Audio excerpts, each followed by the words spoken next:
شرور أنفسنا ومن سيئات أعمالنا من يهد الله فلا مضل له ومن يضلل فلا هادي له ونشهد أن لا إله إلا الله وحده لا شريك له ونشهد أن سيدنا وحبيبنا ومولانا محمدا عبده ورسوله الذي أرسله بالحق بشيرا ونذيرا وداعيا إلى الله بإذنه وسراجا منيرا فقد قال الله تعالى في كلامه المجيد وفرقانه الحميد أعوذ بالله من الشيطان الرجيم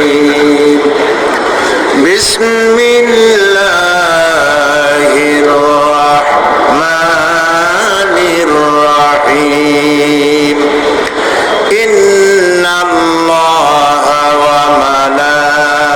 وملائكته يصلون على النبي يا أيها الذين آمنوا صلوا عليه وسلموا تسليما اللهم صل على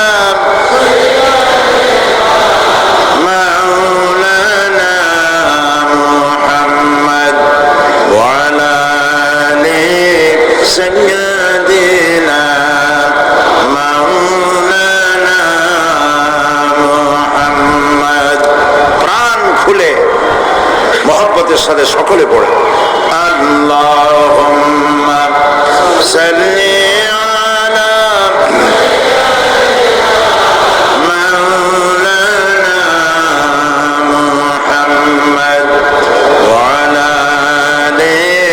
سيدنا مولانا محمد بلغ العلا بكماله كشف الدجى بجماله حسنت جميع خصاله صلوا عليه मुस्तफा की मेरा मज़ार होता वो खाके पाक होती मैं खाक सार होता बलगल उला बिकमालिही कशफत दुजा बिजमालिही हसनत जमीअ खसालिही सल्लू अलैहि गफ्फार बख्श देता अगर आप इशारा करते गफ्फार बख्श देता अगर आप इशारा करते मेरा जहाज़े सिया तूफान से पार होता बलगल उला बिकमालिही कशफत दुजा बिजमालिही हसनत जमीअ खसालिही सल्लू अलैहि अल्लाहुम्मा आमीन रब्बना ज़लमना أنفسنا وإن لم تغفر لنا وترحمنا لنكونن من الخاسرين أي الله رب العالمين 5 দিন ব্যাপী ঐতিহাসিক তাফসীরুল কোরআন মাহফিলের আজকের এই তৃতীয় দিবসে প্রচন্ড ঠান্ডা উপেক্ষা করে তোমার কোরআন প্রেমিক বান্দার বান্দিরা মাহফিলে হাজির হয়ে গেছে। রব্বুল আলামিন তোমার নবীর প্রতি আশিকো পাগল হয়ে কয়েকবার দুরুদ সালাম পেশ করেছি। মেহেরবানি করে দুরুদ সালাম টুকুন সোনার মদিনায় নবী পাকের রওজা মুবারকে পৌঁছে দাও। तमाम পৃথিবীর মাটির নিচে যত মুমিন মুমিনাত শুয়ে আছেন তাদের আরওয়ার পরে সওয়াব পৌঁছিয়ে দাও রব্বুল আলামিন। এই মাহফিলের আয়োজন যারা করেছেন আর শোনার জন্য যারা এসেছেন, কিয়ামতের দিন মুসিবতের সময় এই মাহফিল আমাদের সকলের জন্য নাজাতের ওসিলা বানিয়ে দিও আল্লাহ। ইয়া রব करम तू अगर करे वो बात जुबान को जो दिल पर असर करे। रब्बना तक़ब्बल मिन्ना इन्नका अंतस समीउल अलीम व तुब अलैना इन्नका अंतत तव्वाबुर रहीम। सुब्हान रब्बिका रब्बिल इज्जति अम्मा यसिफून व सलामुन अलल मुरसलीन वल्हम्दुलिल्लाहि रब्बिल आलामीन। जनाब साहिब सदर बंधुवर हजरतुल अल्लाम शेखुल हदीस मौलाना शमसुद्दीन साहिब अतालल्लाहु उम्रहु व बारकल्लाहु फी हयाती। এদেশের বরেণ্য আলেম, আলেমে দ্বীন, আন্তর্জাতিক খ্যাতি সম্পন্ন মুফাসসির কুরআন शेखुल हदीस अल्लामा हजरत मौलाना अबुल कासिम मोहम्मद सिफातुल्लाह दामत बरकातुहुल आलिया इंटरनेशनल इस्लामिक यूनिवर्सिटी चट्टग्रामेर भाइस चैंसलर हजरत मौलाना डॉक्टर आबू बकर रफीक साहिब हाफिज़हुल्लाह, হাজারাত উলামায়ে কেরাম, সম্মানিত চট্টলাবাসী, বাংলাদেশের বিভিন্ন দেশ থেকে আগত, বিভিন্ন জেলা থেকে আগত সম্মানিত ভাইয়েরা, প্রতিবেশী দেশ ভারত বার্মা থেকে আগত ভাইয়েরা, পর্দার আড়ালের মা এবং বোনেরা, সুপ্রিয় সাংবাদিক বৃন্দ, আইন শৃঙ্খলায় নিয়োজিত সরকারি কর্মকর্তা কর্মচারী বৃন্দ, আসসালামু আলাইকুম ওয়া রাহমাতুল্লাহি ওয়া বারাকাতুহু। মহান আল্লাহ রব্বুল ইজ্জত ওয়াল জালাল তার দরবারে লাখো কোটি শুকর আদায় করি। চট্টগ্রাম ইসলামী সমাজ কল্যাণ পরিষদ কর্তৃক আয়োজিত ঐতিহাসিক শহীদ রাজবাড়ী ময়দান প্যারেড ময়দানে তাদের 24তম বার্ষিকী তাফসীরুল কোরআন মাহফিলের আজকের তৃতীয় দিবসে কোরআনে কারীমের বয়ান শোনার জন্য যে আল্লাহ পাক আমাদেরকে এখানে হাজির করেছেন তার দরবারে শুকরগুজার হচ্ছি, পড়ছি আলহামদুলিল্লাহ। মাহফিলে ঠান্ডাকে উপেক্ষা করে এই বিশাল জনসমুদ্রে নিজেকে শামিল করে দিয়ে আপনারা কি বেজার না খুশি? অল্প না বেশি? সেই কায়দায় বলেন আলহামদুলিল্লাহ। রব্বানা লাকাল হামদ হামদান কাসীরান তাইয়িবান মুবারাকান ফীহি ইয়া রাব্বি লাকাল হামদু কামা ইয়ানবাগি লিজালালি ওয়াজহিকা ওয়া আযীমি সুলতানিকা। বিশাল আকাশের মালিক, বিস্তীর্ণ এ জমিনের মালিক, সাগর মহাসাগর,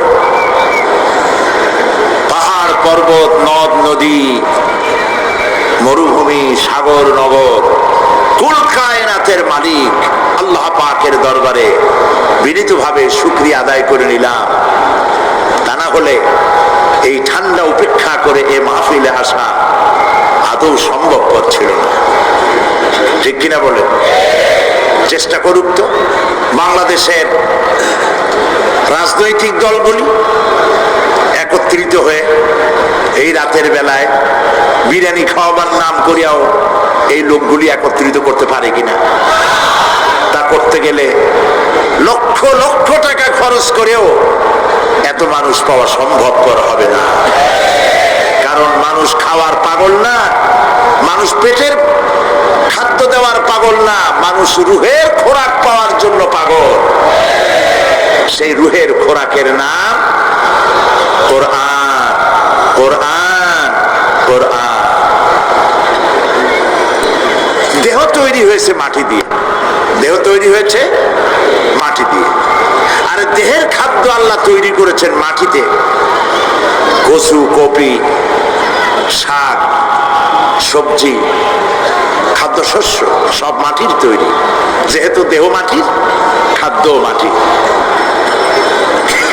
কিন্তু আমার ভেতরে একটা জিনিস আছে যেটা না থাকলে আমি বাঁচি না। সেটার নাম কি? রূহ। কোত্থেকে এলো এই রূহ? আল্লাহ রাব্বুল আলামিন কোরআনে কারিমে বলছেন, ওয়ায়াসআলুনাকা আনির রূহ কুলির রূহু মিন আমরি রাব্বি। নবী হে, আপনাকে প্রশ্ন করা হয় রূহ কি জিনিস? বলুন, এটি আল্লাহর হুকুম, বই আর কিছুই নয়। এই যে রূহ আমার ভেতরে আছে বলে আমি বাঁচি, না থাকলে মরে যাই। এই রূহটাকে খাবার দিতে হয়। সেই রূহের খাবার কি? Biryani, pulao, zarda, kebab, Chinese, any food, any fruits, কিচ্ছু না। দেহ যেহেতু তৈরি পৃথিবীর মাটি দিয়ে, তাই খাদ্য তৈরি হয়েছে পৃথিবীর মাটি দিয়ে। আর যেহেতু রূহ এই পৃথিবীর নয়, এসেছে আলমে আরওয়াহ থেকে, সেই জন্য রূহের খাদ্য পরিবেশন করেছেন আল্লাহ পাক আলমে আরওয়াহের লোহে মাহফুজ থেকে রূহের খাদ্য পেশ করে দিয়েছেন। সেই রূহের খাদ্যের নাম তেলাওয়াতে কোরআন। তেলাওয়াতে কোরআন, তেলাওয়াতে কোরআন। আলহামদুলিল্লাহ। কোরআন যেটি আপনাদের সামনে রয়েছে, এটি গতানুগতিক ভাবে কোন ধর্মগ্রন্থের নাম নয়। বেদ, বাইবেল, জিন্দাবেস্তা, ত্রিপিটক যেমন একটি ধর্মগ্রন্থের নাম, অবিকল ভাবে গতানুগতিক ভাবে কোরআন তেমন কোন ধর্মগ্রন্থের নাম নয়। হিন্দু, বৌদ্ধ, খ্রিস্টান, ইহুদি যেমন ধর্মের নাম, গতানুগতিক ভাবে ইসলাম তেমন কোন ধর্মের নাম নয়। ইসলাম হচ্ছে একটি পূর্ণাঙ্গ জীবন ব্যবস্থা। ইসলামের রয়েছে নিজস্ব ইতিহাস, রয়েছে নিজস্ব ঐতিহ্য, তহজিব, তামাদ্দুন, সংস্কৃতি। এক কথায় ইসলাম এক কালজয়ী মহান আদর্শের নাম। সুবহানাল্লাহ বলে। আমাদের দুনিয়ায় কোনো শত্রু থাকার কথা ছিল না। লক্ষ্য করুন, খুব বেশি লক্ষ্য করে কথা শুনবেন, তাহলে বুঝতে সুবিধা হবে। আলহামদুলিল্লাহ বলে। আমাদের পৃথিবীতে কোনো শত্রু থাকতো না যদি আমরা শুধু মসজিদ নিয়ে পড়ে থাকতাম, যদি আমরা শুধু জিকির আজকার করতে থাকতাম, যদি আমরা শুধু জসনা জলুস আর গিয়ারা শরীফের মধ্যে নিজেদেরকে লিপ্ত করে রাখতাম, আমাদের কোনো শত্রু থাকতো না। আমাদের শত্রু হলো কেন? শত্রু হয়েছে এই জন্য আমরা সাংস্কৃতিক অঙ্গনে ভাগ বসাইছি, আমরা রাজনীতির কলিজার মধ্যে হাত ঢুকিয়ে দিয়েছি, আমরা অর্থনীতি সমাজনীতির মধ্যে ঢুকে পড়েছি। আর এটা আন্দাজে ঢুকি নাই, আল্লাহ ঢুকাইছে। সুবহানাল্লাহ। তাই ওরা আমাদের শত্রু। কারা শত্রু? মাওলানা আবুল কাসেম সিফাতুল্লাহ সাহেব তার বক্তব্যের মধ্যে কিছু কথা আলোচনা করেছেন। শত্রু কারা আপনারা নিশ্চয়ই চিনে ফেলেছেন ইতিমধ্যে। চিনেছেন না? আল্লাহ পাক বলছেন বলছেন ওয়ালান তারদা আনকাল ইয়াহুদা ওয়ালান নাসারা হাত্তা তাত্তাবিআ মিল্লাতাহুম। ইহুদি আর খ্রিস্টানেরা কোনদিন তোমাদের উপরে খুশি হবে না। ওয়ালান, আলেমরা বুঝবেন লান কারে কয়। ওয়ালান, কখনোই ইহুদি খ্রিস্টানেরা তোমাদের উপরে খুশি হবে না যতক্ষণ পর্যন্ত তোমরা ইহুদি আর খ্রিস্টান না হয়ে যাচ্ছ। আমাদের মেয়েরা যদি ওদের মতো নগ্ন হয়ে কাপড় চোপড় ছেড়ে দিয়ে বিকিনি পরে যদি তারা সি বিচে দৌড়দৌড়ি করতে পারত, আমাদের মেয়েরা যদি ওদের মতো বব কাটিং চুল রেখে বেহায়া আর অশ্লীল হতে পারত, আমাদের পুরুষেরা যদি সব মাইকেল জ্যাকসনের মতো লারেলাপ্পা দিতে পারত, আমাদের জওয়ানেরা তরুণেরা শিক্ষাঙ্গনগুলি সব যদি বড় বড় কনসার্টে পরিণত হয়ে যেত, ঢোলের বাড়ির চোটে বাড়ির চাল উড়ে যাবে, এই অবস্থা যদি হতো, ইহুদিরাও নারাজ হইতো না, খ্রিস্টানেরাও নারাজ হইতো না। সব বলতো ইসলাম, এরা হচ্ছে মডারেট, মোস্ট মডার্ন। এইরকম ইসলামই তো চাই, যে ইসলামে গান আছে, বাজনা আছে, যে ইসলামে মিউজিক আছে, যে ইসলামে ফ্রি মিক্সিং আছে, ওইরকম একটা ইসলাম তারা আশা করে। কিন্তু সূর্য পশ্চিম দিক থেকে উদিত হতে পারে, মুসলমানেরা কোনদিন খ্রিস্টান আর ইহুদিদের এই আশা পূরণ হতে দেবে না। প্রিয় ভাই সব, যুগ যুগ ধরে ইসলামকে ধ্বংস করার জন্য দুশমনেরা প্রাণ চেষ্টা করেছে, কখনো লাঠি দিয়ে, কখনো তীর আর তরবারি দিয়ে, কখনো কামান আর বন্দুক দিয়ে, কখনো হাইড্রোজেন বোম অথবা অ্যাটম বোম, পারমাণবিক বিস্ফোরণ দিয়ে মুসলমানদেরকে শেষ করতে চেয়েছে। মুসলমান কি শেষ হয়ে গেছে?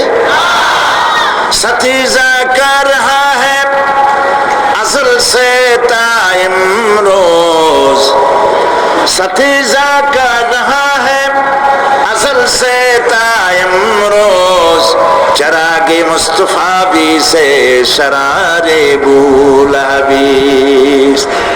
সেই আবহমান কাল থেকে তারা চেয়েছে ইসলামকে দুনিয়া থেকে মিটাই দিতে।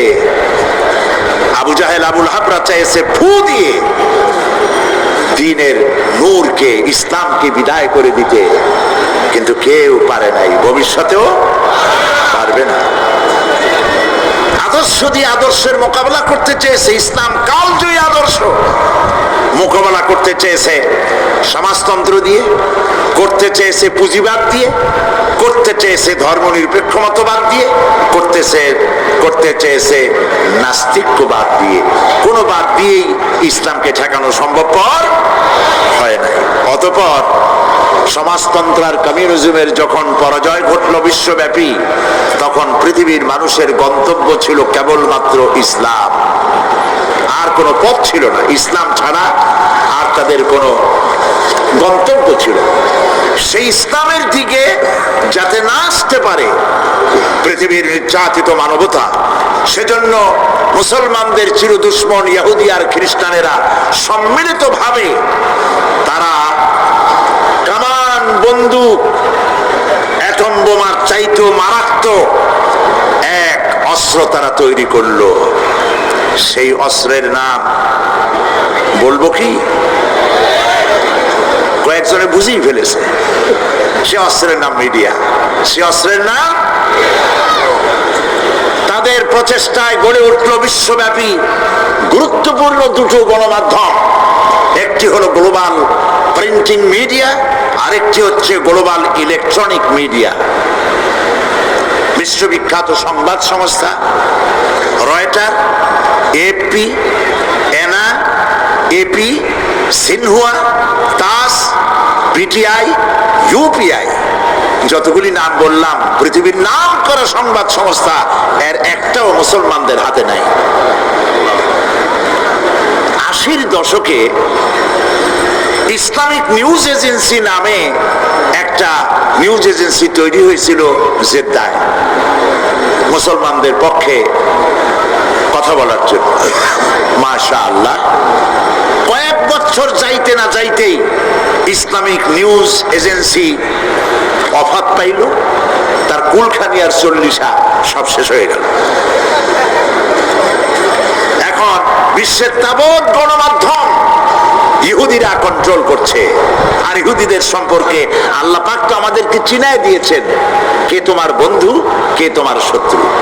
ওয়ালাতাজিদান্না আসাদ্দান নাসি আদাওয়াতান লিল্লাযিনা আমানুল ইয়াহুদা ওয়াল্লাযিনা আশরাকু।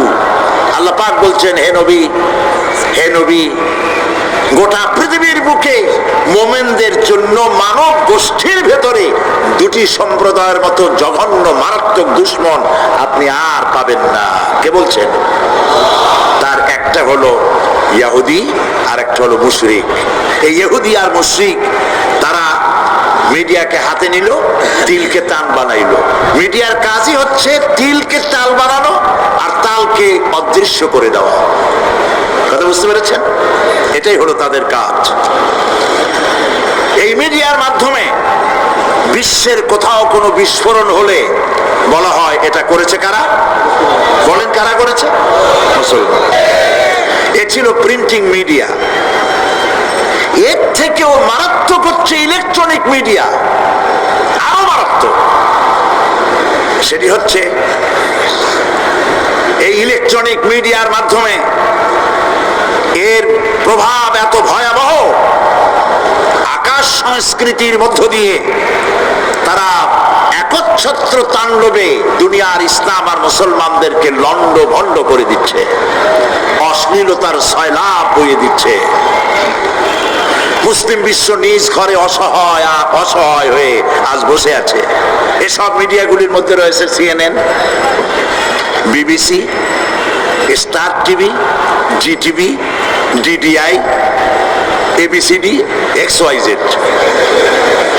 অভাব নাই, অসংখ্য ইলেকট্রনিক মিডিয়া।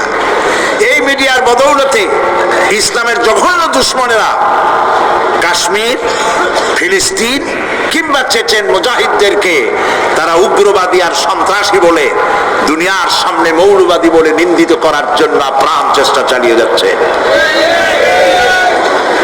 ইহুদি খ্রিস্টানরা সার্বীয় সন্ত্রাসীদেরকে রুশ, রাশিয়ার শ্বেত ভল্লুক অথবা বিজেপির হায়নাদের অথবা অভিশপ্ত ইহুদিদের অকল্পনীয় সন্ত্রাসের বিরুদ্ধে তারা টু শব্দটাও করতেছে না, ঠিক কিনা? যত দোষ মুসলমানদের ঘাড়ে। সেই জন্য এক্ষেত্রে আমাদের দেশের বুদ্ধিজীবী যারা এবং বুদ্ধিজীবী নামের পরজীবী আর ভারতের উচ্ছিষ্ট ভোগী এক শ্রেণীর কলামিস্ট, ভারতের টাকায় পরিচালিত পত্রিকার মাধ্যমে বাংলাদেশকে পৃথিবীর সামনে হেয় প্রতিপন্ন করার জন্য আপ্রাণ চেষ্টা চালিয়ে যাচ্ছে। প্রিয় ভাই, সব ভূমিকা লম্বা করব না। দুঃখ এখানে ইমানি শক্তির ঘাটতি থাকার কারণে বিশ্বে প্রায় 52টি মুসলিম দেশ থাকা সত্ত্বেও মুসলমানদের কাছে আজ মিডিয়া না থাকার কারণে তারা এতিম। বিশ্বের 51% সম্পদ এই মুসলমানদের হাতে আছে, কিন্তু মিডিয়ার ক্ষেত্রে তারা একেবারেই ফকির, গরিব, খয়রাতি, কিচ্ছু নাই তাদের। মুসলিম ধনী দেশগুলি ইচ্ছে করলে বিবিসির মতো, ভয়েস অফ আমেরিকার মতো powerful radio centre, radio station এবং নিউজউইক, টাইম, রিডার্স ডাইজেস্ট অথবা হেরাল্ড ট্রিবিউনের মতো পত্রিকা বের করে এ সমস্ত কথার দাঁত ভাঙ্গা জবাব তারা দিতে পারত। সেজন্য আজ আমি প্রয়োজন মনে করি শক্তিশালী ইসলামী গণমাধ্যমে ইসলাম বিরোধী প্রচারণার মোকাবেলায় শক্তিশালী গণমাধ্যম অপরিহার্য। এই লক্ষ্যে ইসলামী দেশগুলোকে নিয়ে একাধিক সংবাদ সংস্থা অথবা ব্রডকাস্টিং কর্পোরেশন অসংখ্য পত্র পত্রিকা বের করে এগুলির জবাব দেওয়া যেতে পারে। মুসলমানেরা যদি এ পথে এগিয়ে না আসে তাহলে এই বদনামের শিকার হতে হতে তাদেরকে একদিন শেষ হয়ে যেতে হবে। প্রিয় ভাই সব, আমি আজ জওয়ানদের যারা যুবক সাংবাদিকতার মহান পেশায় তাদেরকে এগিয়ে আসতে বলছি। আজকে সাংবাদিক যারা একটি মহান পেশায় তারা নিয়োজিত, এই বিশাল মাহফিল প্যারেড ময়দানের ভেতরেই আবদ্ধ হয়ে থাকতো যদি না সাংবাদিক ভাইয়েরা ঠান্ডাকে উপেক্ষা করে তারা রিপোর্ট তৈরি করে পত্রিকায় না দিতেন। পত্রিকায় দেয় বলেই গোটা চিটাগং জানে, বাংলাদেশ জানে, বাংলাদেশের বাইরে জানে। তবে এটা আমি জানি এবং বিশ্বাস করি সব পত্রিকা এটা দেবে না, কারণ তাদের কলিজা জ্বলে। আল্লাহর রহমতে যেসব পত্রিকা এগিয়ে আসছে আমরা দোয়া করব আল্লাহ পাক সব পত্রিকাগুলির কাটতি সার্কুলেশন সংখ্যা এবং মানুষের মহব্বত এই সব পত্রিকার প্রতি আল্লাহ বাড়ায় দিন, কোরআনের কারণেই বাড়িয়ে দিন। সুতরাং দেশের স্বাধীনতা, সার্বভৌমত্ব, অখণ্ডত্ব, সর্বোপরি জাতিসত্তাকে টিকে রাখার লক্ষ্যে মুসলিম যুবকদের সাংবাদিকতার মহান পেশায় এগিয়ে আসা উচিত বলে আমি মনে করি। যদি তা না করা হয় তাহলে মানবতার বিরুদ্ধে অস্ত্রই শুধু সন্ত্রাসের হাতিয়ার হবে না, বরং তথ্য সন্ত্রাসও পারমাণবিক অস্ত্রের চাইতে ভয়ঙ্কর রূপ ধারণ করে ইসলাম এবং মুসলমানদেরকে ধ্বংসের পথে এগিয়ে নিয়ে যাবে। আল্লাহ সেই অবস্থা থেকে আমাদেরকে রক্ষা করুন, আমরা বলি আমিন। প্রিয় ভাই সব, কোরআন শুনতে এসেছি আর কোরআন আমি শোনাবো বিমাশিয়াতিল্লাহ তাআলা বিইজনিল্লাহ বিফদলিল্লাহ। কোরআনের বিরুদ্ধে যতই সন্ত্রাস হোক, এর বিরুদ্ধে যতই অপবাদ হোক, অপপ্রচার হোক, কোরআনকে কেউ বন্ধ করতে পারবে না। সুবহানাল্লাহ বলে। আসেন শয়তানের ওয়াসওয়াসা থেকে আল্লাহর কাছে পানাহ চেয়ে নিয়ে যথারীতি আলোচনা শুরু করি। পড়েন আমার সাথে। আউযু বিল্লাহি মিনাশ শাইতানির রাজীম। বিসমিল্লাহির রাহমানির রাহিম। বিতাড়িত মরদুদ শয়তানের ওয়াসওয়াসা থেকে আল্লাহর কাছে পানা চাই। পরম করুণাময় আল্লাহ রাব্বুল আলামিনের নামে শুরু করছি। কোন সূরা আলোচনা করতেছিলাম? সূরা আন-নাবা। গতকাল যেখান থেকে শেষ করেছি ওখান থেকে শুরু করছি। ইন্না ইয়াওমাল ফাসলি কানা মিকাতান ইয়াওমা ইউনফাখু ফিস-সূর ইয়াওমা ইউনফাখু ফিস-সূর ফাতা'তুনা আফওয়াজান وفتحت السماء فكانت أبوابا وسيرت الجبال فكانت سرابا صدق الله العظيم إن يوم الفصل كان ميقاتا। নিঃসন্দেহে বিচারের দিনটি পূর্ব থেকেই নির্ধারিত হয়েই আছে।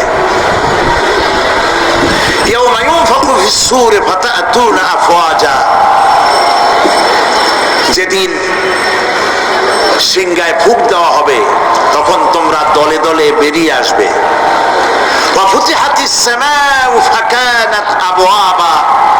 আর আকাশ সমূহ খুলে দেওয়া হবে, তখন তা শুধু দরজা আর দরজা হয়ে যাবে।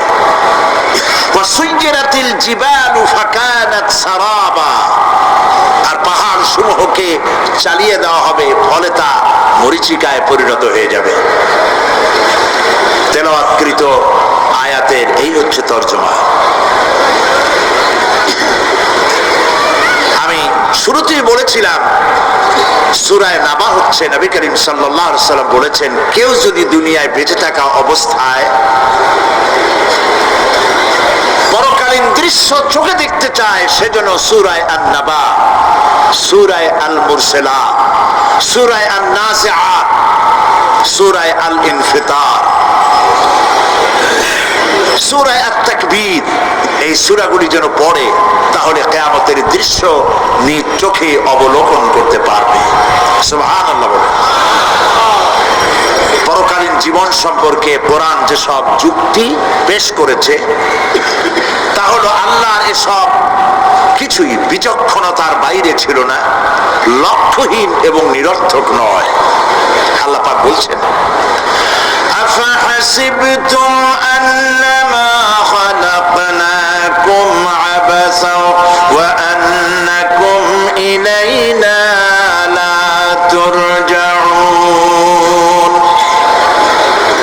তোমরা কি ভেবেছো যে তোমাদেরকে সৃষ্টি করা হয়েছে খামোখা, আর তোমাদেরকে আমার কাছে ফিরে আসতে হবে না? এটাই কি মনে করেছো? ওই যে গতকাল বলেছিলাম, ইট, ড্রিঙ্ক অ্যান্ড বি মেরি, খাও, পান করো, ফুর্তি করো, এই দুনিয়ায় শেষ কথা, আমাদের আর মরে মাটির সাথে ভেসে যাব, আর উঠতে হবে না, এরকম খামাখা আল্লাহ তোমাদেরকে সৃষ্টি করেছেন, তাই কি ভেবেছো? আল্লাহ রাব্বুল আলামিন কোরআনে কারীমের অন্যত্র বলেন, আয়াহসাবুল ইনসানু আইয়ুতরাকা সুদা। মানুষ কি ভেবেছে যে তাদেরকে নিরর্থক আমি সৃষ্টি করেছি? মোটেই না। ওয়ামা খালাকনাস সামাওয়াতি ওয়াল আরদা ওয়ামা বাইনাহুমা লাঈবিন। আল্লাহ পাক বলেন, এই আকাশ আর জমিন আর এর মধ্যবর্তী যা কিছু আমি সৃষ্টি করেছি, কোনটাকে খেল তামাশার বিষয়বস্তু করে তৈরি করে নাই, নিরর্থক করে বানাই নাই। প্রত্যেকটি সৃষ্টির পেছনে বিচক্ষণতার দাবি হিসেবেই সৃষ্টি করা হয়েছে, বিরাট কারণ রয়েছে, খামোখা বানানো হয় নাই। এই পৃথিবীর একদিন শেষ হয়ে যাবে, এই বিশ্ব ব্যবস্থার একদিন পরিসমাপ্তি হয়ে যাবে, এই আকাশ থাকবে না, এই জমিন থাকবে না। বিশ্বাস করেন? আর যারা জবাব দিলেন না, বিশ্বাস করেন? এই আকাশ, এই জমিন, এই মানব গোষ্ঠী কিছুই থাকবে না, একদিন সব শেষ হয়ে যাবে। বিশ্ব ব্যবস্থার পরিসমাপ্তি কিভাবে ঘটবে? কোরআনে কারীমে আল্লাহ রাব্বুল আলামিন পরিষ্কার করে বলে দিচ্ছেন, লক্ষ্য করো কেমনে এই পৃথিবীকে ধ্বংস করা হবে। আল্লাহ পাক কোন জিনিসকে গোপন রাখেন নাই, ওপেন সিক্রেট, সবগুলিকে খুলে খুলে আল্লাহ বয়ান করে দিয়েছেন। এই পৃথিবী আল্লাহ রাব্বুল আলামিন কেমনে ধ্বংস করবেন, কেমনে কিয়ামত হবে, বিশ্ব ব্যবস্থার পরিসমাপ্তি কেমনে হবে? আল্লাহ পাক কোরআনে কারীমে বলেন, ইযাস সামাউ ফাতারাত ওয়া ইযাল কাওয়াকিবু তাসারাত ওয়া ইযাল বিহারু ফুজ্জিরাত ওয়া ইযাল কুবুরু বু'সিরাত। ইযাস সামাউ ফাতারাত, আকাশ সমূহ বিদীর্ণ হয়ে যাবে, বিদীর্ণ হয়ে যাবে। কাতাইয়িস সিজিল্লি লিল কুতুব, কিতাবের পৃষ্ঠা যেমন একটার উপরে একটা পড়ে, শুনতেছেন কথা? বইয়ের পাতা যেমন একটার উপরে একটা পড়ে, এভাবে উল্টাতে থাকলে অনুরূপ ভাবে আকাশ সমূহ একটার পর একটা বইয়ের পাতার মতো পড়ে ভেঙ্গে চুরে চুরমার হয়ে যাবে। সুবহানাল্লাহ।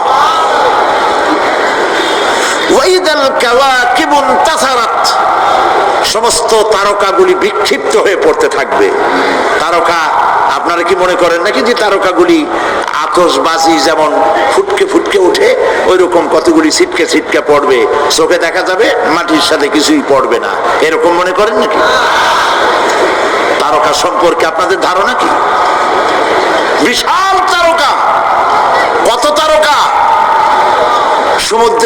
ভূমিতে দাঁড়িয়ে বালুকণাগুলি, সমুদ্রের বালুকণাগুলি গোনা যদি সম্ভব হয়, আল্লাহর আকাশে কত তারকা গুণে শেষ করা যাবে না।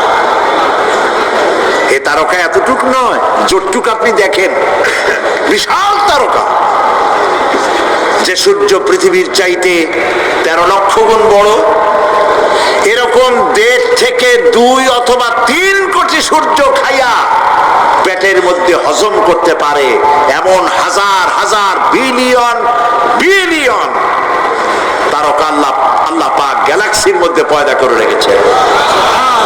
এগুলি যখন ছিটকে পড়তে থাকবে পৃথিবীর উপরে, ওয়াইজাল কাওয়াকিবুন তাসারাত, সমস্ত তারকাগুলি বিক্ষিপ্ত হয়ে পড়তে থাকবে। ওয়াইজাল বিহারু ফুজ্জিরাত, সমুদ্রগুলি দীর্ঘ বিদীর্ণ হয়ে যাবে, সমুদ্রের পানিগুলি নিঃশেষিত হয়ে যাবে, তলদেশ ফেটে যাবে এবং তলদেশ থেকে অগ্নি উদগীরণ হতে থাকবে, সমুদ্রের তলদেশ থেকে। বিশ্বাস করেন? গতকাল আলোচনা করেছি না, এই মাটির মধ্যে আছে না আগুন, পাথর পোড়াইয়া আলকাত্রার মতো লাভা বলাই দিতে পারে এমন প্রচন্ড উত্তপ্ত আগুন রয়েছে মাটির ভেতরে। সমুদ্রের পানি সমূহ নিঃশেষিত হয়ে যাবে, দীর্ঘ বিদীর্ণ হবে, সেখানে আগুন জ্বলতে থাকবে। কি ভয়াবহ দৃশ্য হবে! আর কবরের মধ্যে যা কিছু আছে কবরগুলি তা উদগীরণ করে দেবে। সূরার মধ্যে আল্লাহ পাক বলছেন, ইযাশ শামসু কুমিরাত ওয়া ইযান নুজুমুন কাদারাত ওয়া ইযাল জিবালু সুয়্যিরাত, যখন সূর্যকে ঢেকে দেওয়া হবে, বিশাল সূর্যটা হারায় যাবে আর তারকাগুলো বিপর্যস্ত হয়ে যাবে, পাহাড়গুলিকে চালিয়ে দেওয়া হবে। ফাইদান নুজুমু তুমিসাত ওয়া ইদাস সামাউ ফুরিজাত ওয়া ইদাল জিবালু নুসিফাত, যখন তারকা স্থিমিত হয়ে যাবে, তারকাগুলিতে কোনো আলো থাকবে না, আসমান বিদীর্ণ হবে, পাহাড় সমূহ উড়ে দেওয়া হবে। সুবহানাল্লাহ, পাহাড়গুলি উড়ায় দেওয়া হবে। অবস্থা লক্ষ্য করেন, আকাশ ভেঙে ভেঙে পড়তেছে, তারকাগুলি বিক্ষিপ্ত হয়ে পড়তেছে, সব সমুদ্রের পানি শেষ হয়ে গিয়েছে, সমুদ্রের তলদেশ ফেটে ফেটে অগ্নি উদগীরণ করে দিচ্ছে, সূর্য ঢাকা পড়ে গেছে। মহান আল্লাহ রাব্বুল আলামিন বলেন, শুধু সূর্য ঢাকা পড়বে না, মানুষেরা দেখতে পাবে ফাইদা বারিকাল বাসারু ওয়া খাসাফাল কমারু ওয়া জুমিআশ শামসু ওয়াল কমার, যখন চক্ষু বিস্ফারিত হবে, মানুষের চোখগুলি ছানা বড় হয়ে যাবে। এই দৃশ্য দেখে চাঁদে আলো নাই, সূর্যতে আলো নাই, চাঁদ আর সূর্য দুটি একাকার হয়ে যাবে। আল্লাহ পাক বলছেন, ওয়া হুমিলাতিল আরদু ওয়াল জিবালু ফাদুক্কাতা দাক্কাতান ওয়াহিদা, জমিন আর পাহাড়গুলোকে এর মধ্যে সংঘর্ষ বাঁধিয়ে দেওয়া হবে, পাহাড়গুলি উঁচু করে মাটির উপরে আছাড় মারা হবে, একই আঘাতে পাহাড়গুলি চূর্ণ বিচূর্ণ হয়ে যাবে। সুবহানাল্লাহ, এই কথার মধ্যে কোনো ভুল আছে? কেবলমাত্র কাফের বেঈমান তাদের কলিজায় এ কথা ভয়ের সৃষ্টি না করতে পারে, ইমানদারদের কলিজা ফেটে যাওয়ার কথা। কি ভয়াবহ দৃশ্য! তারকা পড়তেছে, আকাশ ভাঙতেছে। খালি রাশিয়ার একটা রকেট বহু বছর পর্যন্ত মহাশূন্যে উঠতেছিল, একদিন পত্রপত্রিকায় দেখতে পেলাম ওইটা ভেঙে পড়বে, ওইটার মেয়াদ শেষ হয়ে গেছে, ভেঙে পড়বে। বিশ্ব মহাচিন্তায় পড়ে গেল কোন দেশে পড়বে।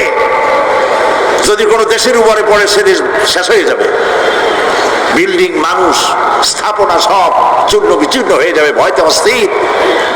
রাশিয়ার বিজ্ঞানীরা চেষ্টা করলো সেটাকে সরাইয়া কোন জমিনে যাতে না পড়ে মহাসমুদ্রে ভালাবার জন্য চেষ্টা করতে লাগলো। মনে আছে ঘটনা আপনাদের? পত্র পত্রিকা যারা পড়ে মনে থাকারই কথা। রাশিয়ার একটা রকেট, এটার কত বড় হবে, ওইটা ভেঙে চুরে পড়বে, সে ভয়তে দুনিয়া অস্থির।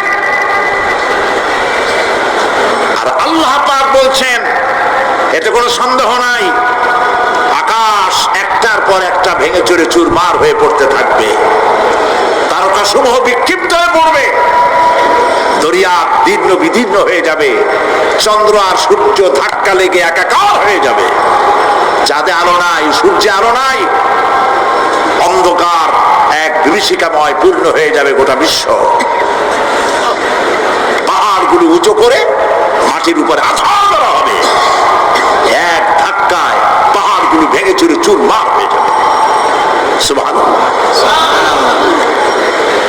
এই অবস্থা যখন, এই ভয়ঙ্কর পরিস্থিতি যারা লক্ষ্য করবে, আল্লাহ রাব্বুল আলামিন বলেন মানুষেরা ভয় অস্থির হয়ে দৌড়াদৌড়ি আরম্ভ করবে।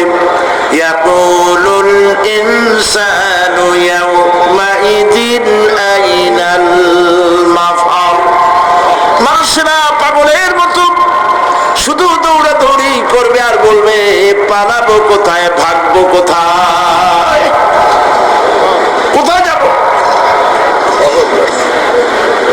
আল্লাহ রাব্বুল আলামিন জবাবে বলেন কাল্লা লা ওয়াজারাইলা রাব্বিকা ইয়াউমাইদিনিল মুস্তাকার। কখনোই নয়, ভাগবার জায়গা নাই, পালাবার জায়গা নাই। আল্লাহ রাব্বুল আলামিনের আশ্রয় ছাড়া কোনো আশ্রয় নাই।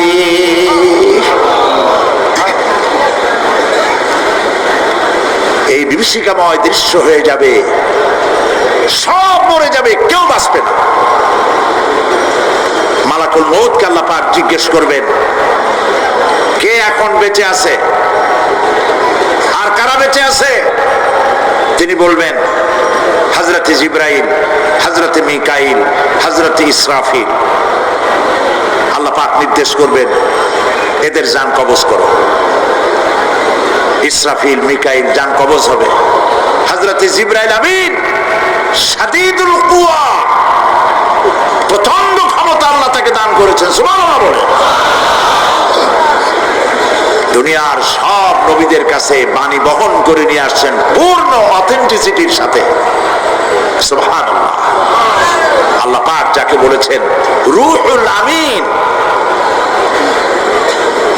নবী করিম সাল্লাল্লাহু আলাইহি ওয়াসাল্লামের মেরাজের রাত্রে যে কথা বলা হয়েছে ওয়ালাকাদ রাহু বিল উফুকিল মুবিন, পশ্চিম দিক বলয় তিনি যে দেখতে পেয়েছিলেন, তাফসীর বলছে হযরতে জিবরাইলের পূর্ণ আকৃতিতে নবী করিম সাল্লাল্লাহু আলাইহি ওয়াসাল্লাম তাকে দেখতে পেয়েছিলেন।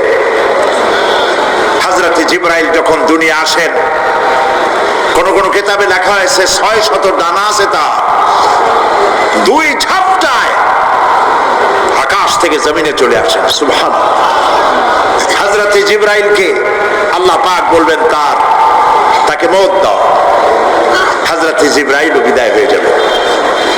আল্লাহ প্রশ্ন করবেন এখন আর কে বাকি, মান বাকিয়া ইয়া মালাকাল মউত। মালাকুল মউত বলবেন হে আল্লাহ তাআলা, এখন তোমার সামনে আমি দাঁড়িয়ে আছি, আর কেউ নাই। আল্লাহ পাক বলবেন মুত ইয়া মালাকাল মউত। আল্লাহু আকবার। মুত ইয়া মালাকাল মউত, মরে যা, মরে যা। মালাকাল মউত মরে চলে যাবে, এরপরে আর কেউ নাই। আল্লাহ রাব্বুল আলামিন এই অবস্থায় কত বছর কত কাল চলে যাবে আল্লাহ পাক ভালো জানেন, কেউ নাই।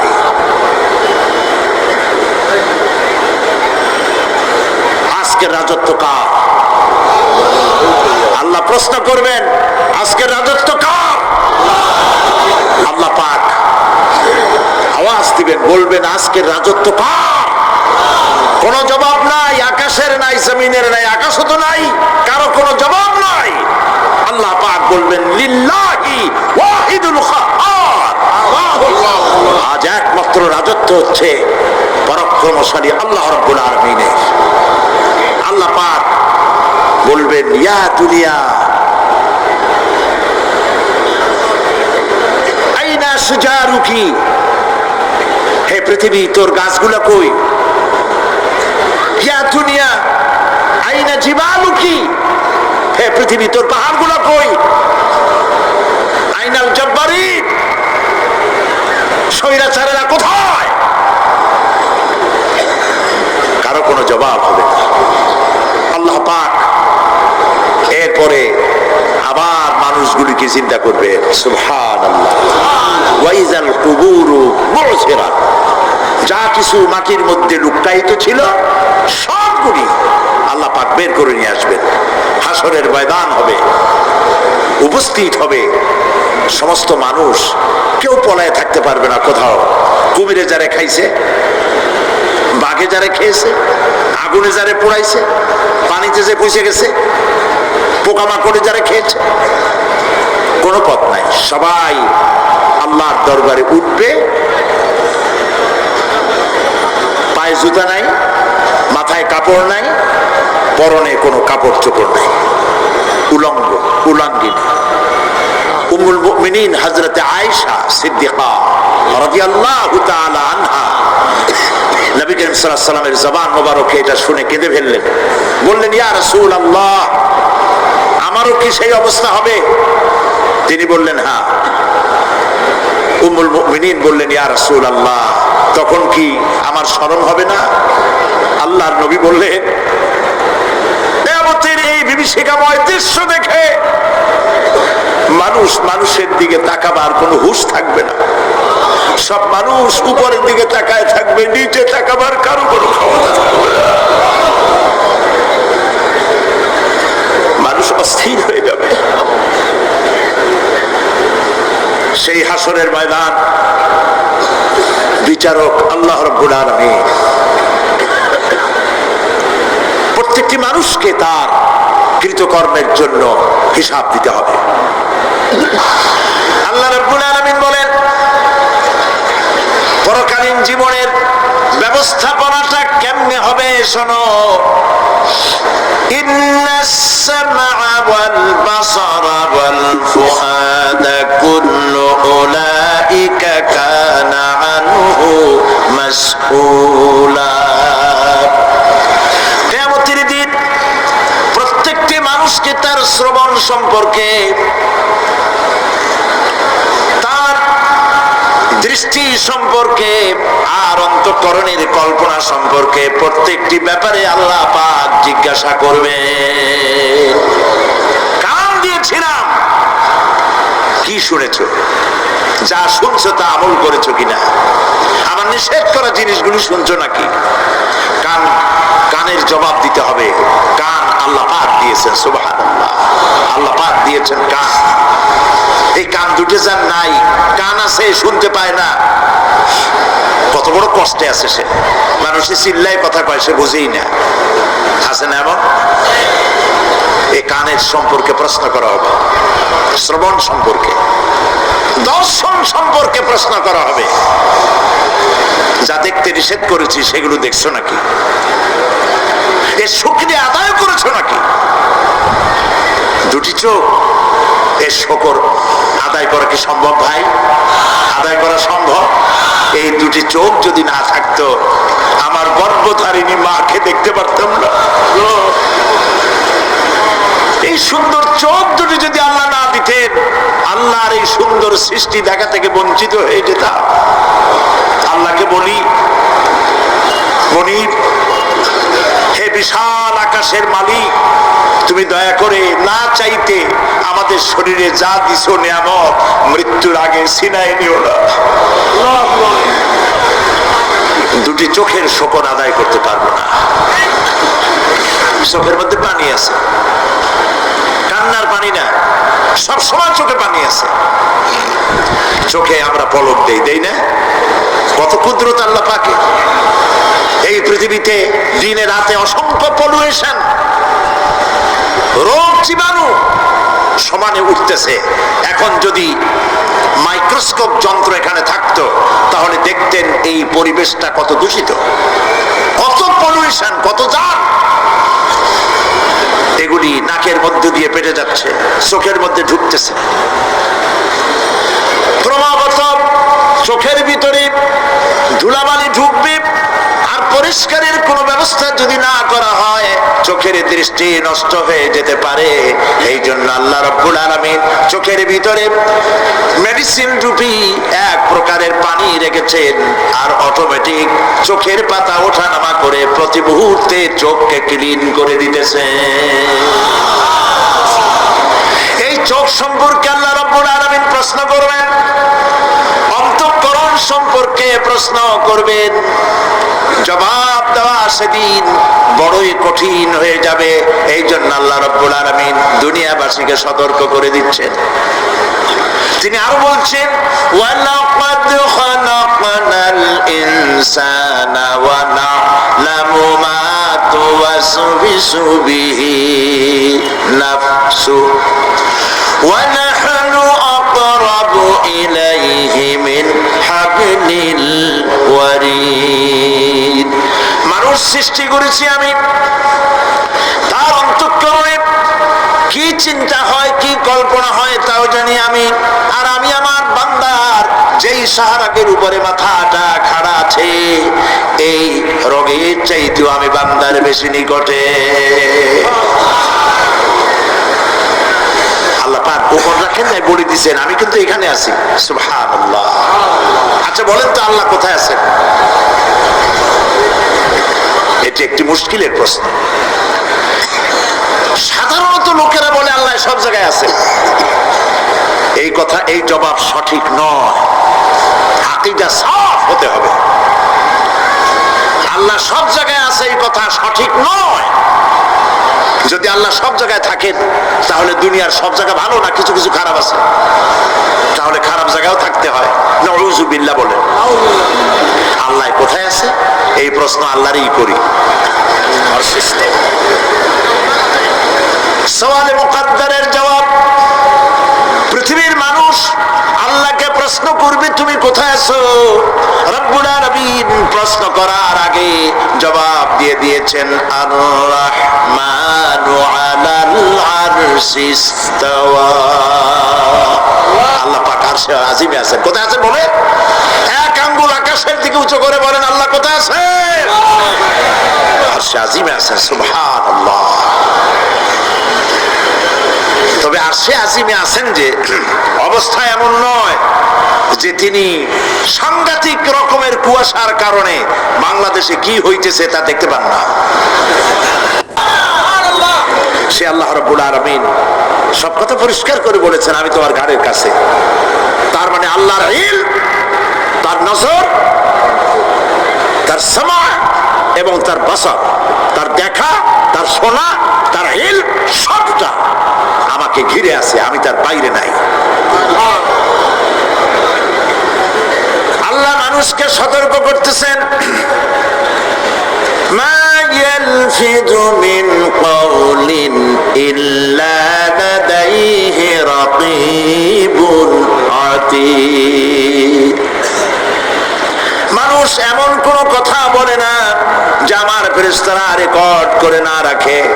যা করো তাও লেখা হয়, যা বলো তাও লেখা হয়ে যায়। দুনিয়ায় গোয়েন্দা বিভাগ আছে, আমার দেশে গোয়েন্দা বিভাগ আছে না? কি নাম কত দুই একটা আন্দাজে কইলো আছে। CID, DIB, DFI, army intelligence, কত রকম গোয়েন্দা আছে, কত বাহিনী আছে আপনি টের পাবেন না। পাগড়ি একটা বান্ধি আপনার সামনে বসা, আপনি বুঝবেন না যে আপনার আমল নামা রেকর্ড করতেছে ওখানে বসে। আপনি তো মনে করেছেন দরবেশ সাহেব 6 চেল্লা দিয়ে আসছে, কিন্তু তিনি গভর্নমেন্ট অফিসার, আপনার সর্বনাশ করতেছে, আপনি টের পাচ্ছেন না। এই যে যদি মানুষের রাষ্ট্র ঠিক রাখার জন্য দুনিয়ার সরকারের দরকার হয়, তাহলে আল্লাহ পাকের এই বিশাল সাম্রাজ্য রক্ষা করার জন্য আল্লাহর গোয়েন্দা বিভাগ নাই? আল্লাহ রাব্বুল আলামিন তার গোয়েন্দা বিভাগ কাজ করতেছি, আমরা বিশ্বাস করি না, আমরা বুঝতে পারি না, যার জন্য অন্যায়ের মধ্যে লিপ্ত হয়ে যাই। একবার আমি লন্ডন শহরে রাত্রে যাচ্ছি, রাত 2টা-2:30 হবে। প্রতিমধ্যে রেড সিগন্যাল জ্বলল, গাড়িটা থামাই দিল, সামনে আর গাড়ি টাড়ি নেই। আমি ড্রাইভারে বললাম যে গাড়ি টাড়ি তো নাই সামনে, আমরা তো ইচ্ছা করলে যেতে পারি। ড্রাইভার বলল পারি, কিন্তু যাব না। কেন যাবেন না? বলল যে এই সিগন্যালের সাথে ক্যামেরা আছে, অটোমেটিক ক্যামেরা। আমি যদি এখান থেকে এটাকে ক্রস করি, তাহলে আগামীকাল কোর্ট থেকে আমার নামে চিঠি আসবে। রাত 2:45, এই রঙের গাড়ি, এত নাম্বার গাড়ি, এবং আপনার চেহারা শরীফ এই, আপনি রাত 2:45 সময় রেড সিগন্যাল অমুক এলাকা থেকে ক্রস করেছেন, মেহরবানি করে কোর্টে আসেন আর জরিমানা দিয়ে যান।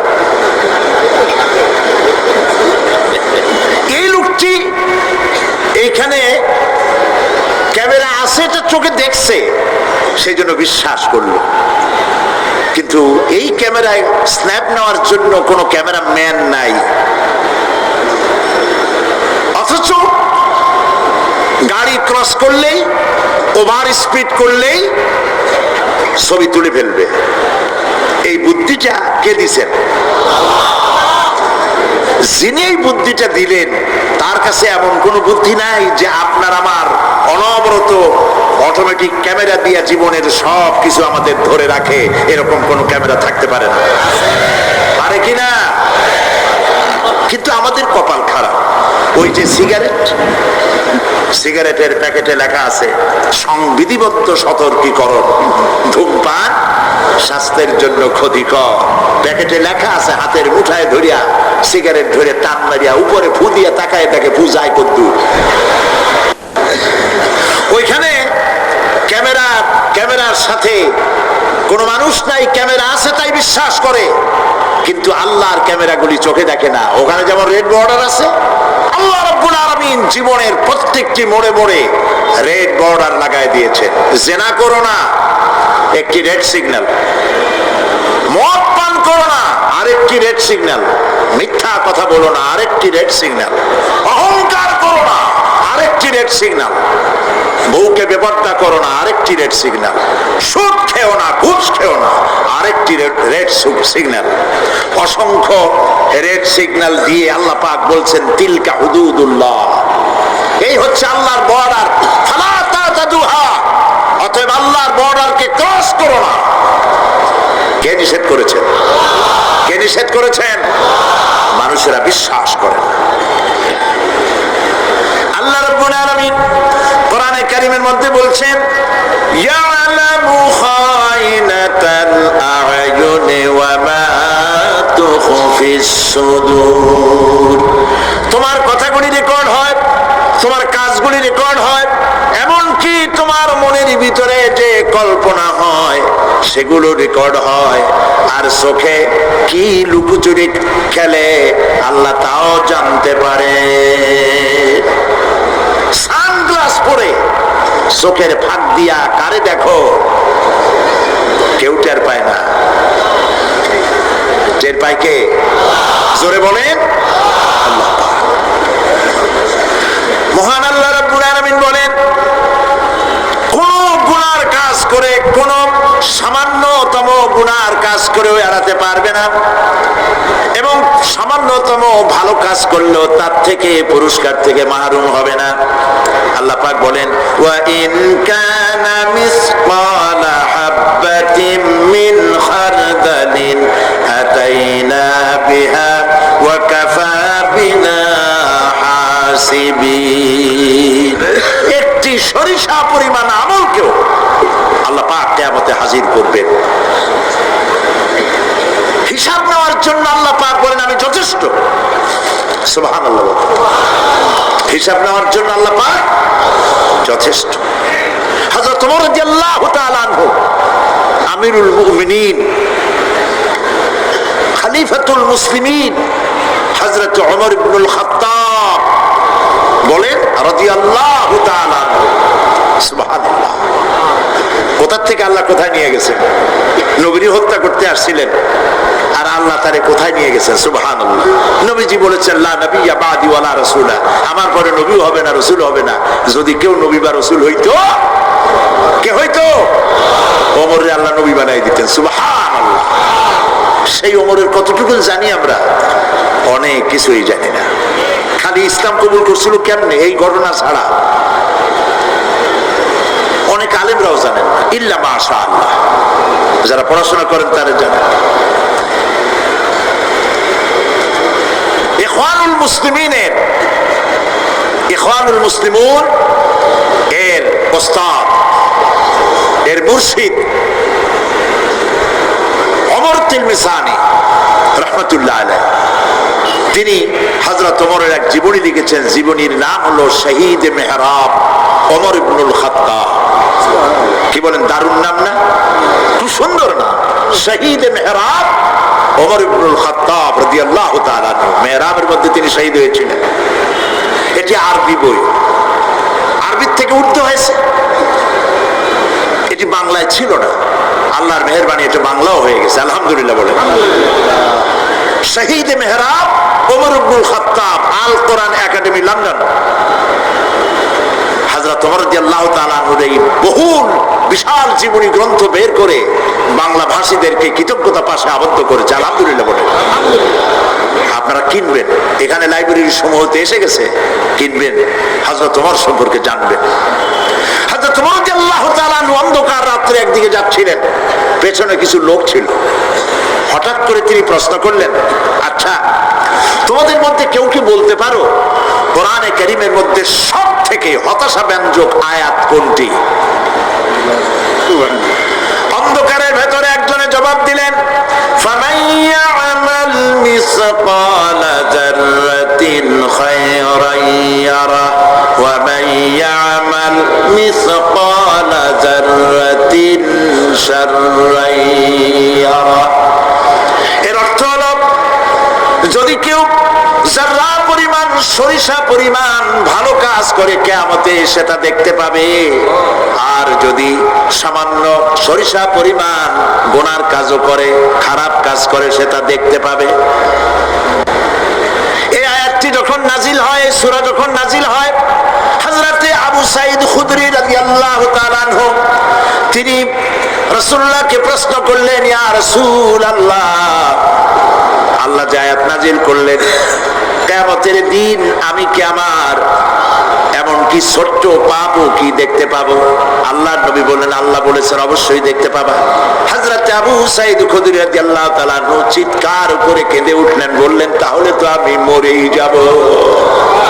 আমার ছোট্ট পাপটাও যদি আমি দেখি কিয়ামতে, আমি তো মরে যাব।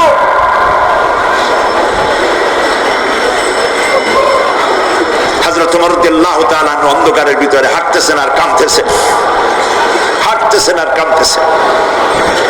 কিছু দূর অগ্রসর হয়ে তিনি প্রশ্ন করলেন, আচ্ছা কেউ কি বলতে পারো কোরআনে কারীমের মধ্যে সব থেকে আশা ব্যঞ্জক আয়াত কোনটি?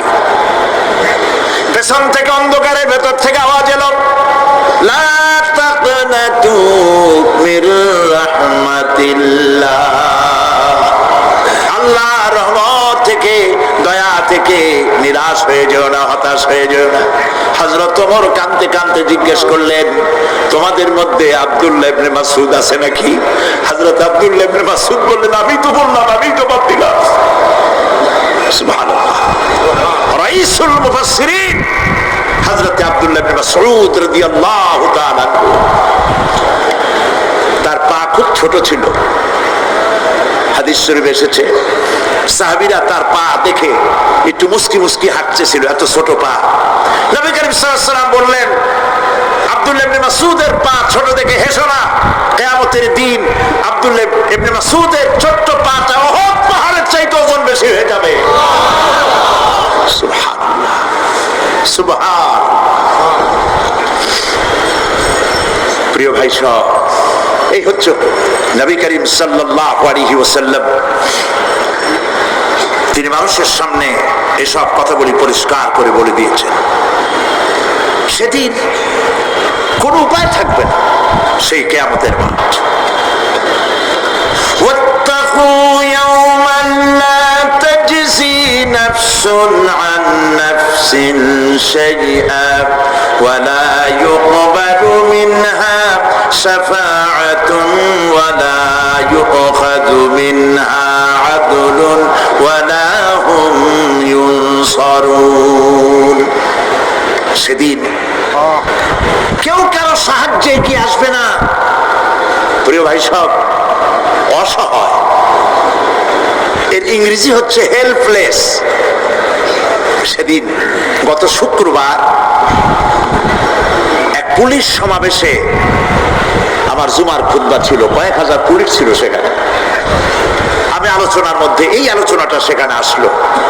বললাম, এই পৃথিবীতে আক্ষরিক অর্থে কোনো মানুষ হেল্পলেস হয় না, অসহায় হয় না। কেউ না কেউ সহায় হয়েই যায়। হয় স্বামী, না হয় পিতা, না হয় ছেলে, না হয় মেয়ে, না হয় আত্মীয়, না হয় সরকার। কেউ না কেউ সহায় হয়েই যায়। একেবারে হেল্পলেস এটা পৃথিবীতে হয় না। অসহায় কারে বলে? কিয়ামতের মাঠে মানুষ তা টের পাবে। আল্লাহ তাআলা কিয়ামতের দিন তুমি আমাদেরকে অসহায় করে দিও না। কিয়ামতের দিন তুমি আমাদের জন্য সহায় হয়ে যেও। আল্লাহ পাক বলছেন, সেদিন কি ভয় করো, যেদিন কেউ কারো সাহায্যে এগিয়ে আসবে না, কারো পক্ষে কোনো সুপারিশ গ্রহণ করা হবে না, কারো কাছ থেকে কোনো বিনিময় গ্রহণ করা হবে না, কাউকে কোনো সাহায্য করা হবে না। ইন্না লিল্লাহি ওয়া ইন্না ইলাইহি রাজিউন। আল্লাহ রাব্বুল আলামিন বলেন, লান তানফাকুম আরহামাকুম ওয়ালা আওলাদুকুম ইয়াওমাল কিয়ামাহ। কিয়ামতের দিন তোমাদের আত্মীয়-স্বজন, তোমাদের সন্তান সন্ততি তোমাদের জন্য কিছু মাত্র কাজে লাগবে না। ইয়াউমা ইয়াফিরুল মারউ মিন আখিহি ওয়া উম্মিহি ওয়া আবিহি ওয়া সাহিবাতিহি ওয়া বানিহি। সেদিন মানুষ তার ভাই, মা বাপ, স্ত্রী ও সন্তান থেকে পলায়ন করবে। সেদিন প্রত্যেকে নিজ নিজ অবস্থায় পতিত হয়ে যাবে। পিতা তার সন্তানকে পরিচয় দেবে না, মা তার সন্তানকে চিনবে না, সন্তান তার মাকে চিনবে না। মানুষগুলি দৌড়াতে থাকবে, পালাতে থাকবে, কেউ কারো সাহায্য সেদিন করতে পারবে না। আমার প্রিয় ভাইয়েরা, সেই কিয়ামতে আল্লাহ পাক আমলনামা আল্লাহর আদালতে মানুষের সামনে পেশ করা হবে। পার্থিব জীবনে মানুষ যা কিছু করেছে কোন জিনিস লুকায় রাখতে পারবে না, সব প্রকাশ পেয়ে যাবে। কিয়ামতের পূর্বেই আল্লাহ রাব্বুল আলামিন সব কিছুকে রেকর্ড করে রেখেছেন। আবারও বলছি, আল্লাহ পাক কোনো কিছু গোপন রাখেন নাই। কিভাবে রেকর্ড করছেন? ওয়া কুল্লা ইনসানিন আলজামনাহু তাইরাহু ফি উনুকিহি ওয়া নুখরিজু লাহু ইয়াওমাল কিয়ামাতি কিতাবান ইয়ালকাহু মানসুরা। প্রত্যেকের ভালো মন্দ কর্মলিপি আমি তার গলায় ঝুলাই দিছি। আমি তার জন্য কিয়ামতের দিন একটি কিতাব ওপেন করে দেব, গলায় ঝুলানো আছে। আজ বিজ্ঞানীরা আবিষ্কার করেছে মানুষের শরীরের মধ্যে ডিএনএ এর কথা। এই ডিএনএ এর মধ্যে সে কেমন হবে, তার প্রজ্ঞা, তার মেধা ইত্যাদি সবকিছু ওর মধ্যে ডিএনএর ভিতরে বিজ্ঞানীরা খুঁজে পাচ্ছে আল্লাহ পাক মানুষের গলায় একটা টেপ রেকর্ডার লাগাই দিয়েছেন। সুবহানাল্লাহ বলেন। সেই টেপ রেকর্ড আমার এই যে বক্তৃতা ভিডিওতে ধারণ করা হচ্ছে, টেপে ধারণ করা হচ্ছে। এই বুদ্ধিগুলি কে দিছে? আরে ভাই কথা বলবেন তো আল্লাহর নাম জোরে না। এই বুদ্ধি কে দিয়েছে? যে আল্লাহ বুদ্ধি দিয়ে আপনার আমার কথা রেকর্ড করাইতে পারে সে আল্লাহ পাক আপনাদের আমার সাথে অদৃশ্য একটি টেপ রেকর্ড গলার মধ্যে ঝুলায় রাখছেন। এটা বিশ্বাস করবেন না? কিয়ামতের দিন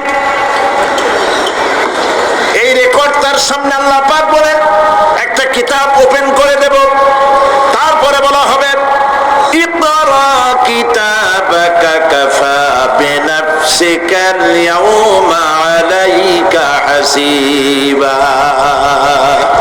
তাকে বলা হবে নিজের কর্মলিপি পড়ে দেখো, আজ তুমি নিজেই নিজের হিসাবের জন্য যথেষ্ট। পড়ো। কোথায় যাবা? জাহান্নামে যাবা না বেহেশতে যাবা? তুমি নিজেই তোমার হিসাব করার জন্য যথেষ্ট।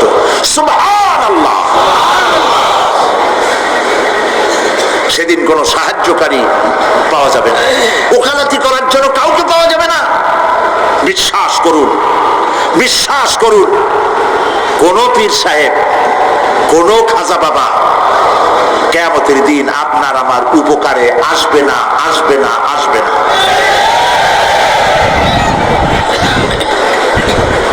আমল ভালো হবে আল্লাহ ক্ষমা করবেন, আমল ভালো নাই পীর সাহেবরা কিচ্ছু করতে পারবেন না। কেউ কেউ মনে করেন পীর সাহেব আমার সুপারিশ করবেন।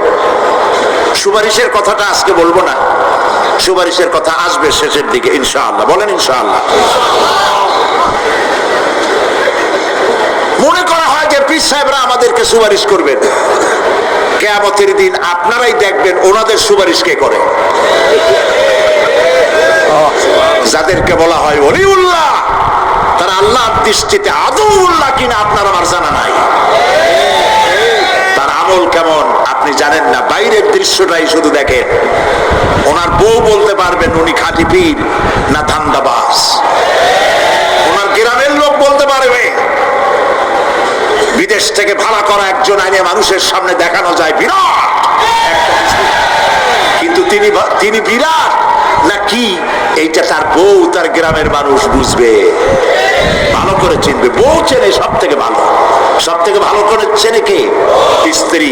তারপরে চেনে ড্রাইভার, তার সাথে যে রাত দিন যে ড্রাইভার থাকে, তার সাথে যে খাদেম থাকে। এরা জানে, এরা দেখতে পায় এই লোকটা মুখ দিয়া যা বলে আসলে লোকটা এইরকম না। বুঝতে পারে কিনা? মানুষের সামনে ধান্দাবাজি করে অনেক কথা বলে মানুষকে মন ভুলানো যায়। এই জন্য কবি বলেছেন ये हाल तेरा जाल है मकसूद तेरा माल है, ये हाल तेरा जाल है मकसूद तेरा माल है, क्या जब तेरा चाल है लाखों को अंधा कर दिया। নিজেরে বুজুর্গ বানাইয়ে মানুষের সামনে পেশ করছো, তোমার এই হাল হলো তোমার চাল।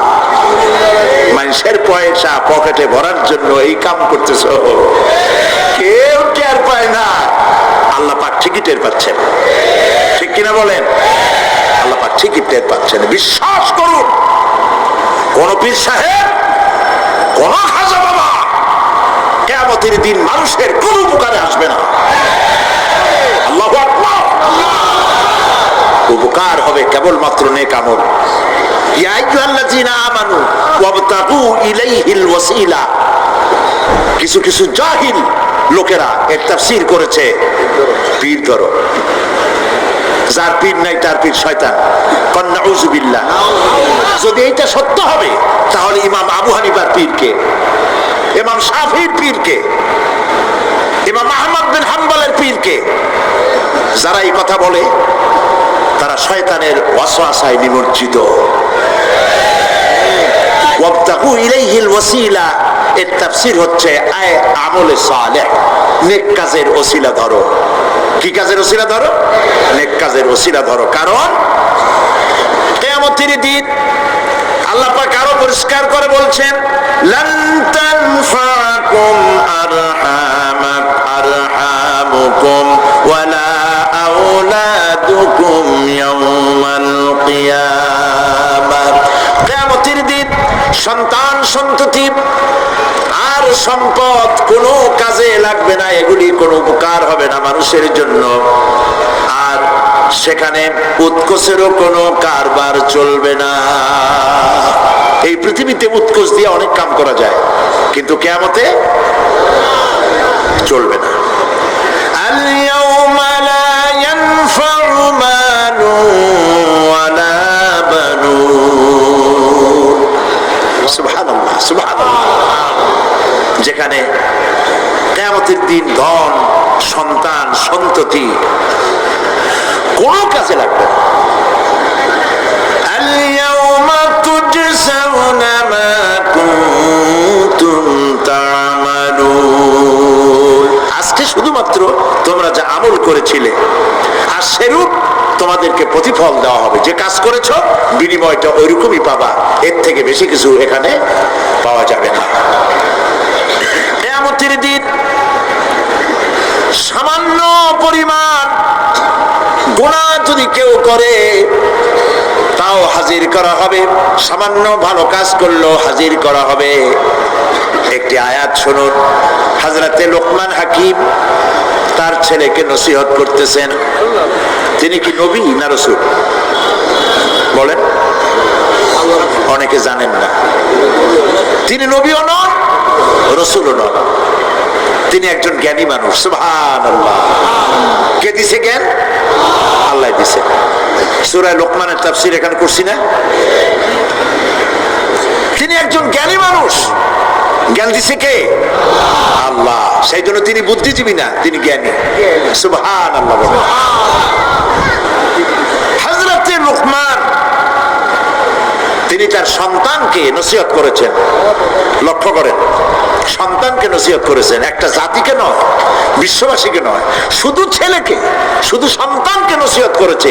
এই নসিহতটা আল্লাহর কাছে এত ভালো লেগেছে, এত পছন্দ হয়েছে, যার কারণে আল্লাহ রাব্বুল আলামিন লোকমানের নসিহতকে কোরআন শরীফের মধ্যে উঠায়া চিরন্তন করে দিয়েছে।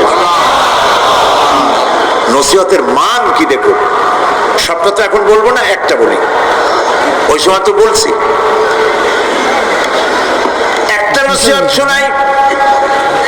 হযরতে লোকমান তার ছেলেকে ডেকে বলছেন, ইয়া বুনাইয়া ইন্নাহা ইন তাকুম মিসকালা হাববাতিন মিন খারদালিন ফাতাকুন ফি সাখরাতিন আও ফিস সামাওয়াতি আও ফিল আরদি ইয়াতি বিহাল্লাহ ইন্নাল্লাহা লাতীফুন খাবীর। সুবহানাল্লাহ।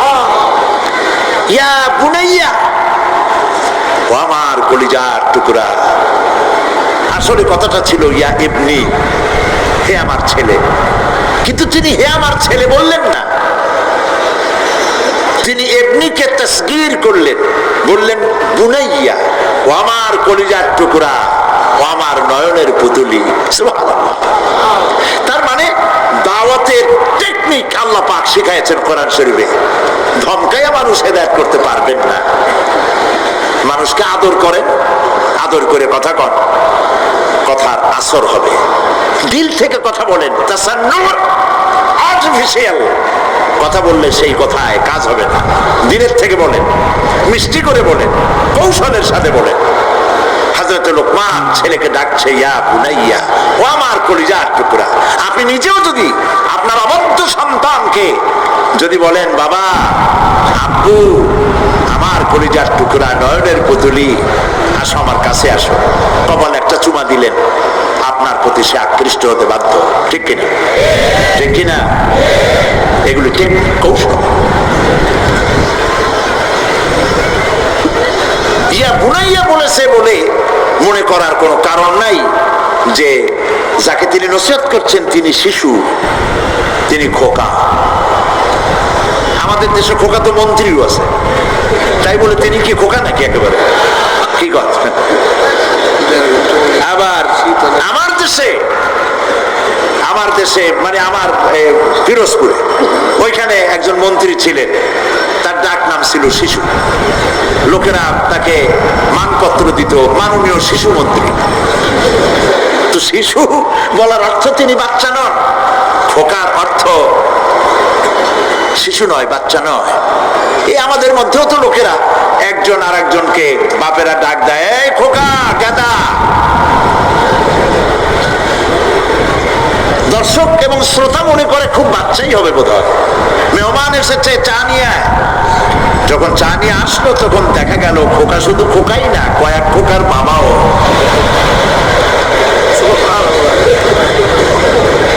হযরত লোকমান যে নসিহত তার ছেলেকে করেছেন, বোঝার কোনো কারণ নাই যে তিনি ছোট। ছোট হলে এত বড় নসিহত বাচ্চাকে করা যায় না। তিনি যে নসিহত করেছেন তার লোড অনেক বেশি। কি নসিহত? হযরত লোকমান নসিহত করছেন, ইয়া বুনাইয়া ইন্নাহা ইন তাকু মিসকালা হাববাতিন মিন খারদালিন। ও আমার কলিজার টুকরা সন্তান,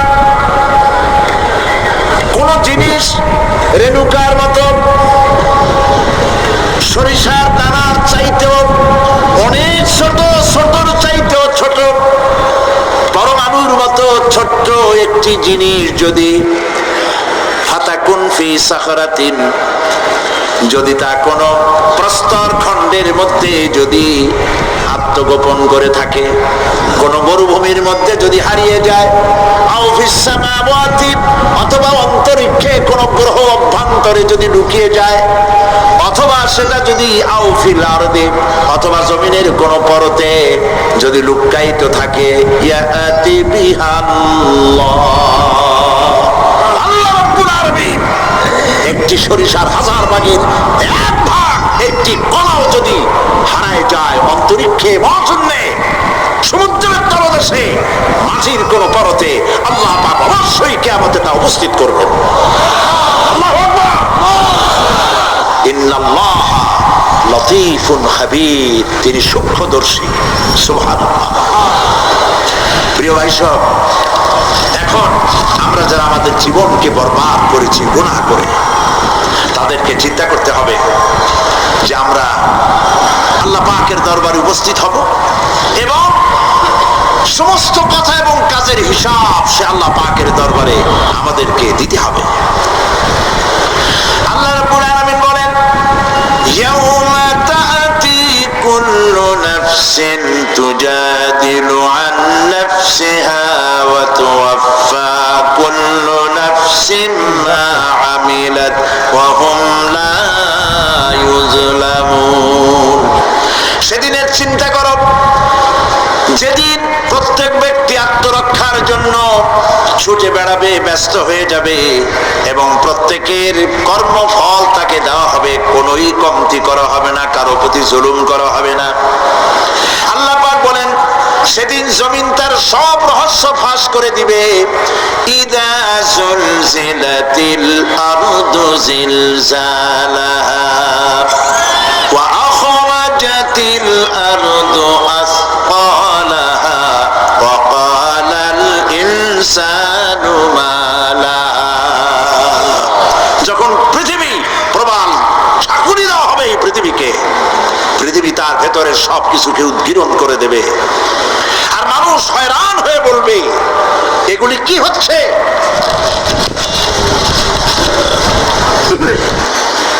ইয়াউমাইদিন তুহাদ্দিসু আখবারাহা বিআন্না রাব্বাকা আওহা লাহা।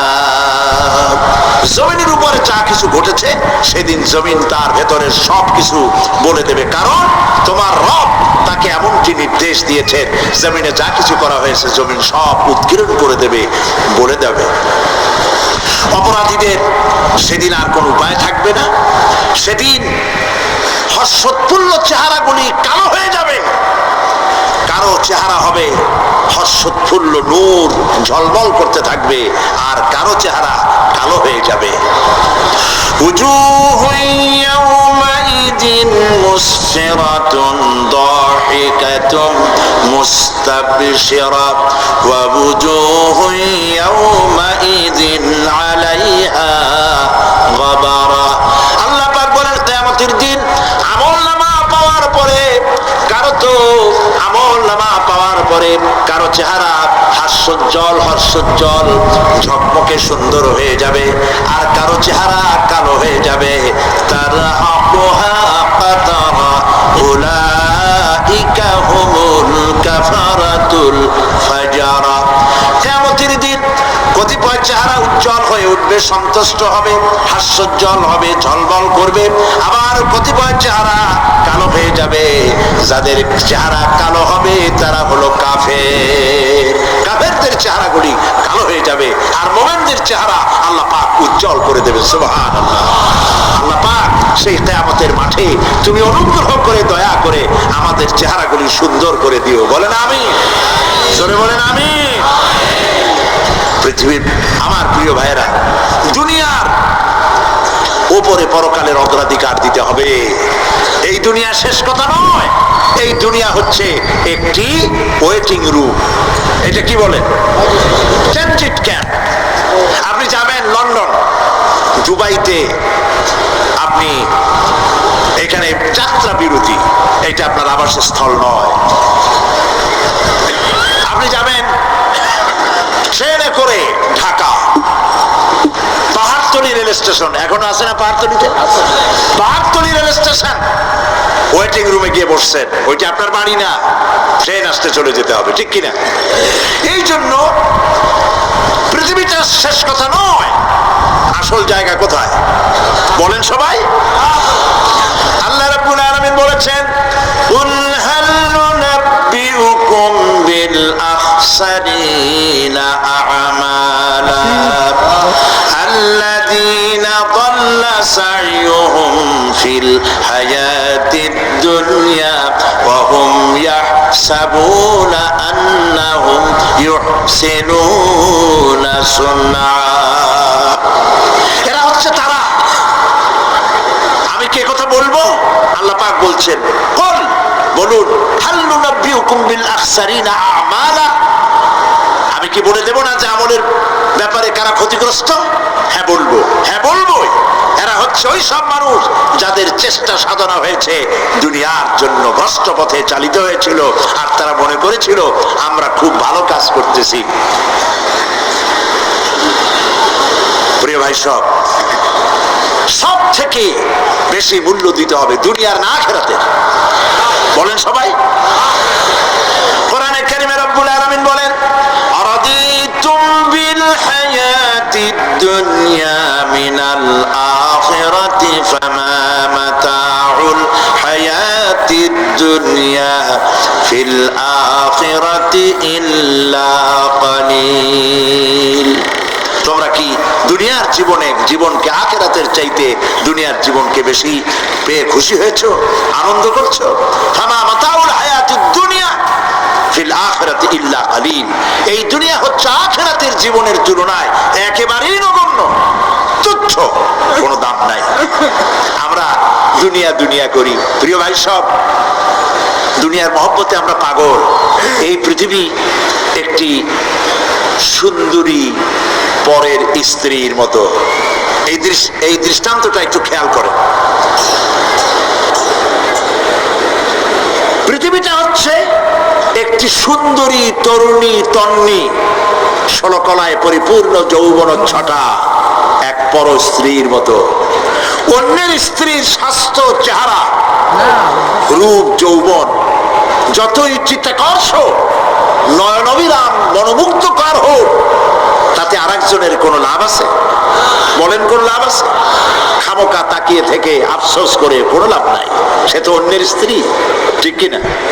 এই পৃথিবীও একটি সুন্দরী তরুণী তন্নি, ষোলকলায় পরিপূর্ণ যৌবন এক পর নারীর মতো কোনোদিন আপনার হবে না। এটার জন্য আপনি চেষ্টা করছেন, আরো চাই, বাড়ি চাই, গাড়ি চাই, হাফ মন্ত্রী হয়েছি, ফুল মন্ত্রী হইতে চাই, 2টা বাড়ি আছে, 10টা বাড়ি চাই, 6টা গাড়ি আছে, কাছে 15টা গাড়ি চাই। নবীজি বলেছেন লাউ কানা লি ইবনি আদম ওয়াদিম মিন যাহাবিন লাহাব্বা ইয়াকুনা লাহু সানিন, যদি কাউকে একটি স্বর্ণ ভরা মাঠ দেওয়া হয় সে বলবে এরকম আরেকটি সোনা ভরা মাঠ যদি আমারে দেওয়া হইতো। নবীজি বলেছেন ওয়ালা ইয়ামলাউ জাওফু ইবনু আদম ইল্লা তুরাব, আদম সন্তানের পেট কবরের মাটি ছাড়া আর কিছুতে ভরবে না। খালি চাই আর চাই, কোনো লাভ নাই।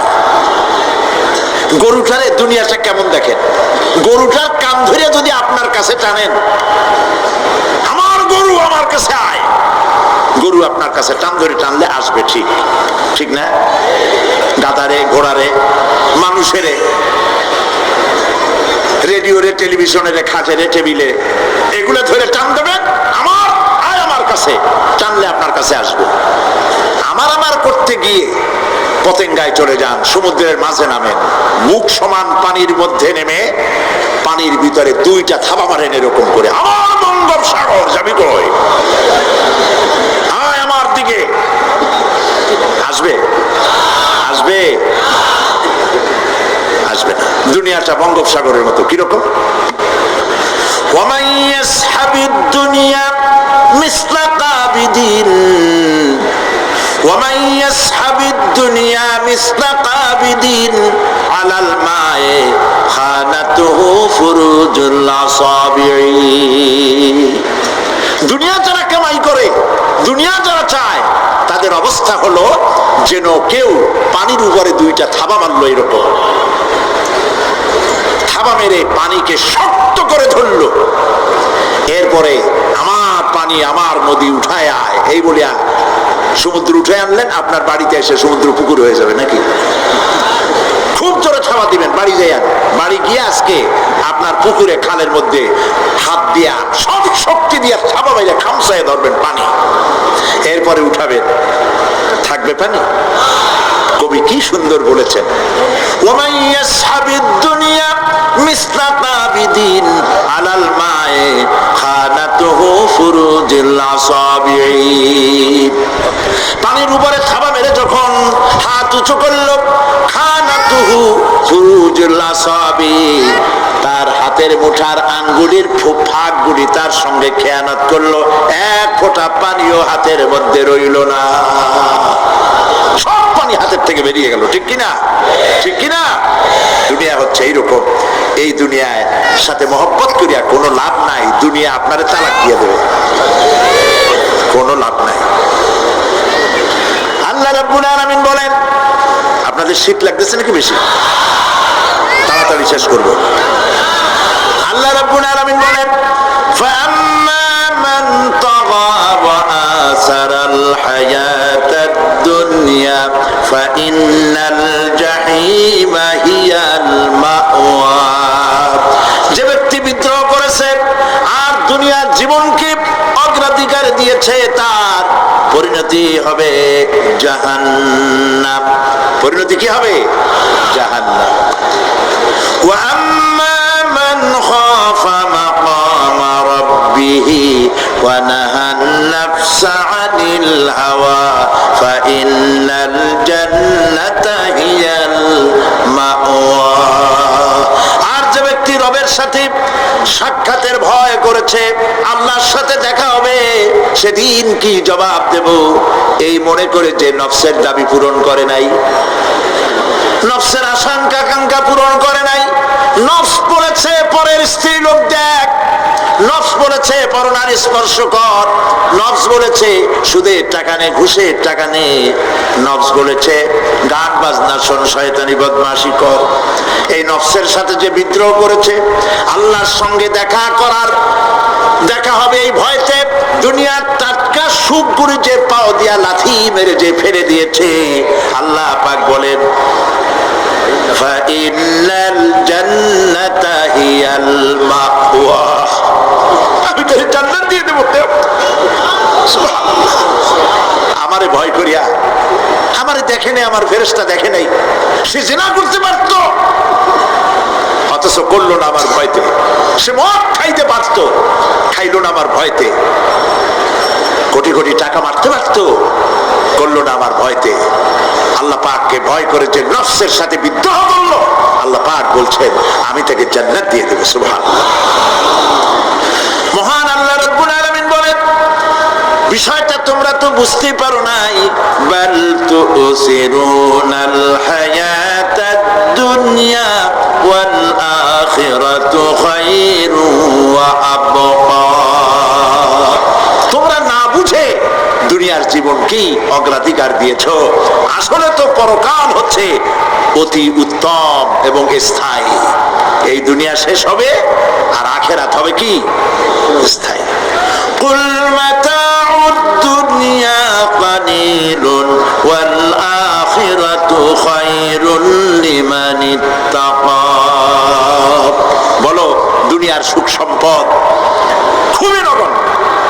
যে ব্যক্তি তাকওয়ার সাথে জীবন যাপন করবে তার জন্য পরকাল উত্তম হবে। পরকালের ঘরটারে আসুন সুন্দর বানাই। আমরা আমাদের বাড়িগুলোকে সুন্দর করেছি, মোজাইক করেছি, টাইলস দিয়েছি। ইটালি থেকে টাইলস এনে লাগানো হয়েছে, পাকিস্তান থেকে সুন্দর সুন্দর পাথর এনে বসানো হয়েছে। বাথরুমের ফিটিংস গুলিতে যে টাকা খরচ হয়েছে, গরিবের 50টা তাতে বাড়ি হয়ে যায়। আরে কোনো লাভ নাই, কবরটা খালি পড়ে থাকবে। প্রিয় ভাই সব, দারুণ শীত পড়েছে, মানুষ মরে যাচ্ছে। অনেক মানুষ এবার মারা গেছে শীতে।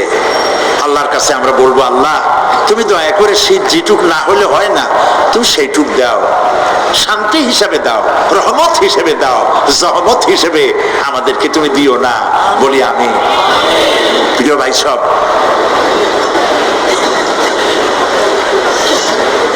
যারা মাজারে টাকা দেয়, চাদর চড়া, মৃত্যু মানুষের কবরের উপরে যারা মশারি টানা, তাদের বিবেকের কাছে আপিল করি, যিনি মারা গেছেন আল্লাহর ওলি, তার সম্পর্কে আপনার ধারণা এত খারাপ কেন? মশারি টানাইয়া দিচ্ছেন, আপনার ধারণা কি এই দুনিয়াও মশাই খাইছে, কবরের মধ্যে গিয়েও মশাই খাবে? কাপড় চোপড় দরকার কার? জেতা মাসের না মরা মানুষের? জীবিত মানুষ কাপড় পায় না। যে দেখেন পাহাড়তলি, যে দেখুন আপনার এখানে কত জায়গা, সব জায়গা তো আমি নাম মনে নাই, বটতলি, তালতলি, বদ্দার হাট, এই যে জায়গাগুলি, কত মানুষ ফুটপাতে শুয়ে আছে, আছে না? আরে আপনার স্ত্রীর কত শাড়ি আলমারি ভরা, ব্যবহারও করে না, বছরের পর বছর ওখানে নষ্ট হয়ে যাচ্ছে। 10টা শাড়ি বাইর করিয়া অনাথিনী মেয়ে লোকদের গায়ে দিয়ে দেন। মাজারে টাকা দিলেন, চাদর দিলেন, যারা রাস্তার উপরে যারা কেনই গায়ে দিয়ে থাকে, আগুন পোহায়, একটু চাদর নাই, ওদের একটা কাপড় কিনে দেন। প্রিয় ভাই সব, দিল্লির সম্রাট শাহজাহান তিনি তাজমহল তৈরি করেছিলেন। তদানীন্তন বাজারে 20 কোটি টাকা খরচ করে 20 বছর ধরে প্রচেষ্টা করে 22,000 শ্রমিক লাগাইয়া তাজমহল বানিয়েছিলেন। জানেন কিনা ইতিহাস? কোন বাজারে? যেই বাজারে 1 টাকায় 8 মণ চাউল পাওয়া যাইত। বুঝছেন কথা? সেই বাজারে 20 কোটি টাকা খরচ করেছেন, 22,000 শ্রমিক লাগিয়েছেন, 20 বছর সময় লেগেছে তাজমহল করতে। এবার একটা নির্মম বাস্তব কথা শুনুন। আপনি যদি কোন একটি এতিমের গায়ে, কোন এক অনাথিনী বিধবার গায়ে, কোন এক কচি শিশু, বাপ নাই মা নাই, শীতের দিনে খালি গায়ে কেন, 2টা হাত গলার উপরে ধরে সকালবেলায় কাঁদতেছে, ওই বাচ্চা এতিমের গায়ে একটি চাদর, একটি গেঞ্জি, একটি পুরানা সোয়েটার গায়ে দিয়ে যদি এতিম বাচ্চার মুখে যদি হাসি ফোটাতে পারেন, বিশ্বাস করুন 20 বছর ধরে 22,000 শ্রমিক লাগাইয়া 20 কোটি টাকা খরচের তাজমহলের চাইতে আল্লাহর কাছে এতিমের মুখের হাসির দাম বেশি। প্রিয় ভাই সব, দুনিয়াটার জন্য সব করলাম, আখেরাতের ঘর বানাইলাম না। আসুন আখেরাতের ঘর বানাই। আখেরাতে আমাদের সকলকে উঠতে হবে, সেখান থেকে কেউ আমরা কি বাঁচতে পারবো না, উঠতে হবে সবাইকে। অনেক লম্বা আলোচনা করব না, এখন শেষ করে দেই, বাকি কথা কালকে বলবো ইনশাআল্লাহ। বলেন ইনশাআল্লাহ। তবে আরো 2টা আয়াত আছে, না শুনলে, আরে ভাই কত জায়গায় ওয়াজ মাহফিল হয় সারা রাত, হয় না? সারা রাত ফজরের সময় গরুর গোশত খায়, জম্মের খাওয়া, সারাদিন পেট খারাপ, কি শুনলো আর কি কইলো আল্লাহই জানে। পরে লোকেরা জিজ্ঞেস করে, ভাই গত রাত্রে যে তোমার টের পাই নেই, তুমি কোথায় গেছিলা? কয় বাবা গেছিলাম ওয়াজ শুনতে। কি ওয়াজ? কয় শেষ কথা বলে শেষ করা যাবে না। হাই রে ওয়াজ, কি ওয়াজ? কয় অনেক বিষয়। কয় ভাই আমি তো যাই নাই, 2-1টা বিষয় আমার শোনাও না। কয় আল্লাহর কসম সারা রাত এমন শোনা শুনছি যার একটা কথাও আমার মনে নাই। দাম আছে এগুলা? দাম নাই। কিসসা কাহিনী হাবি যাবি, যার পেছনে কোরআন নাই, দলিল নাই, আছে শুধু হিংসা আর হিংসা। অমুকের তাফসীর খারাপ, অমুকের অমুক খারাপ, তো মুখ খারাপ, এই চিৎকার দিয়া বাজার গরম করতে পারবেন না। কারণ মানুষের আপনাদেরকে চিনে ফেলেছে, আপনারা ফাসাদ সৃষ্টি করতে চান, আপনারা মানুষের মধ্যে বিভেদ সৃষ্টি করতে চান। এই জন্য লাখ টাকা খরচ করে মানুষ পাবেন না, মানুষ আসবে কোরআনের মহব্বতে, কোরআনের কথা শুনতে। সুবহানাল্লাহ বলো। প্রিয় ভাই সব,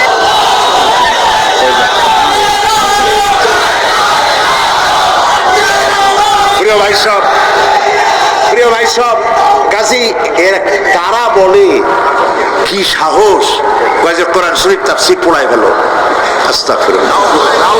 হুজুর কেবলা আপনি কি নিজে একখান তাফসীর লিখছেন? কোরআনের তাফসীর, কয় যে তাফসীর পড়াই দেওয়া যায়, বেদ পুরাণ পড়ানো হতো, তাহলে আপনি অন্য ধর্মের কিতাবও পড়াইতে চান, যা আল্লাহ নিষেধ করেছেন। আপনি অন্য ধর্মের বেদ বাইবেল পড়াবার ইখতিয়ার কে দিল আপনাকে? কথা বলার সময় একটুখানি সংযত হয়ে কথা বলুন। আমরা বেদকে সম্মান করি, আমরা বাইবেলকে সম্মান করি, প্রত্যেকটি জাতিকে সম্মান করি, শ্রদ্ধা করি, তবে ঈমান আনি কোরআন শরীফের উপরে। সেই জন্য আমার কাছে কথা এসেছে বলে আমি বলছি, আল কোরআন একাডেমি লন্ডন থেকে প্রকাশিত ফি জিলালিল কোরআন সম্পর্কে কিলকাল করেছেন একজন লোক, যাকে এই চিটংবাসীরা কোনোদিন চেনে না, হঠাৎ করে উড়ে এসে জুড়ে বসছেন। ফি জিলালিল কোরআন যিনি লিখেছেন, আপনি তো তার জুতা বহন করার যোগ্যতা রাখেন না। তিনি দুনিয়ার অমর শহীদ সৈয়দ কুতুব রাহমাতুল্লাহ আলাইহি, যিনি জেলখানার ভেতরে বসে কোন রকমের রেফারেন্স কিতাব ছাড়াই কোরআনের তাফসীর লিখে পৃথিবীতে অমর হয়ে আছেন। কোন সাহসে বলেছেন? আপনার জিহ্বা তো আস্ত থাকার কথা নয়, মারাত্মক কথা বলবেন না, জবান সংযত করে কথা বলবেন। আপনি কি জানেন কার সম্পর্কে আপনি কথা বলেছেন? কার লেখা তাফসীরের বিরুদ্ধে কথা বলেছেন? সৈয়দ কুতুব মিশরের জামাল নাসের তাকে জেলের মধ্যে দিয়েছিল। আপনার কথা শুনে তো মনে হয় আপনি জামাল নাসেরের কোন আত্মীয় হবেন।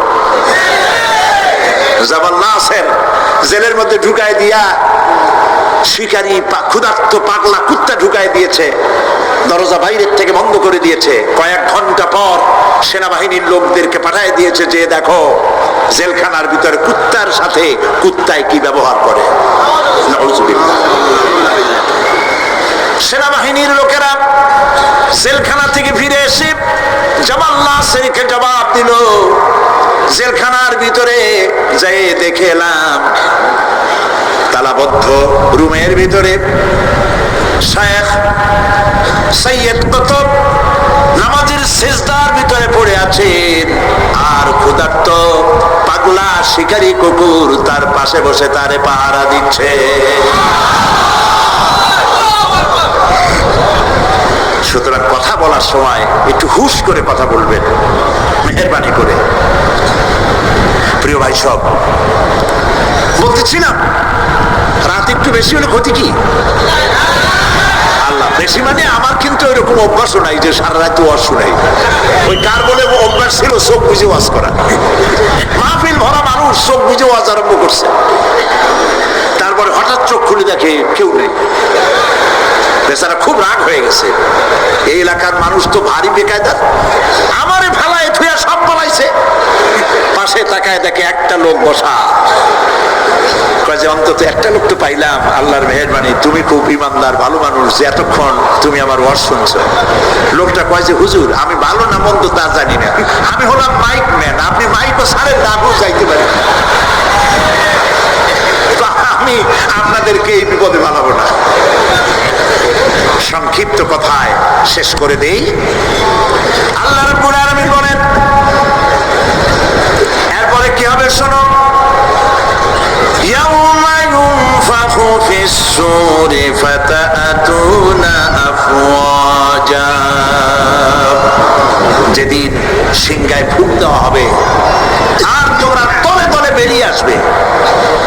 ওয়া ফুতিহাতিস সামাউ ফাকানাত আবওয়াবা, আর পাহাড় সমূহ আকাশ সমূহ খুলে দেওয়া হবে, ফলে তা দুয়ার আর দুয়ার হয়ে যাবে, মনে হবে সব দরজা। তার মানে হলো আকাশ থাকবে না, ভেঙে চুরে চুরমার হয়ে যাবে। ওয়াসুইরাতিল জিবালু ফাকানাত সারাবা, আর পাহাড়গুলিকে চালিয়ে দেওয়া হবে, ফলে মনে হবে মরিচিকা। তার মানে হলো এই দেখলাম পাহাড়, এই পাহাড় নাই, সমস্ত পাহাড়গুলিকে আল্লাহ পাক উড়ায় দেবেন, কোনো পাহাড় তার জায়গায় থাকতে পারবে না। সিংহায় ফুঁক হবে, তাতে করে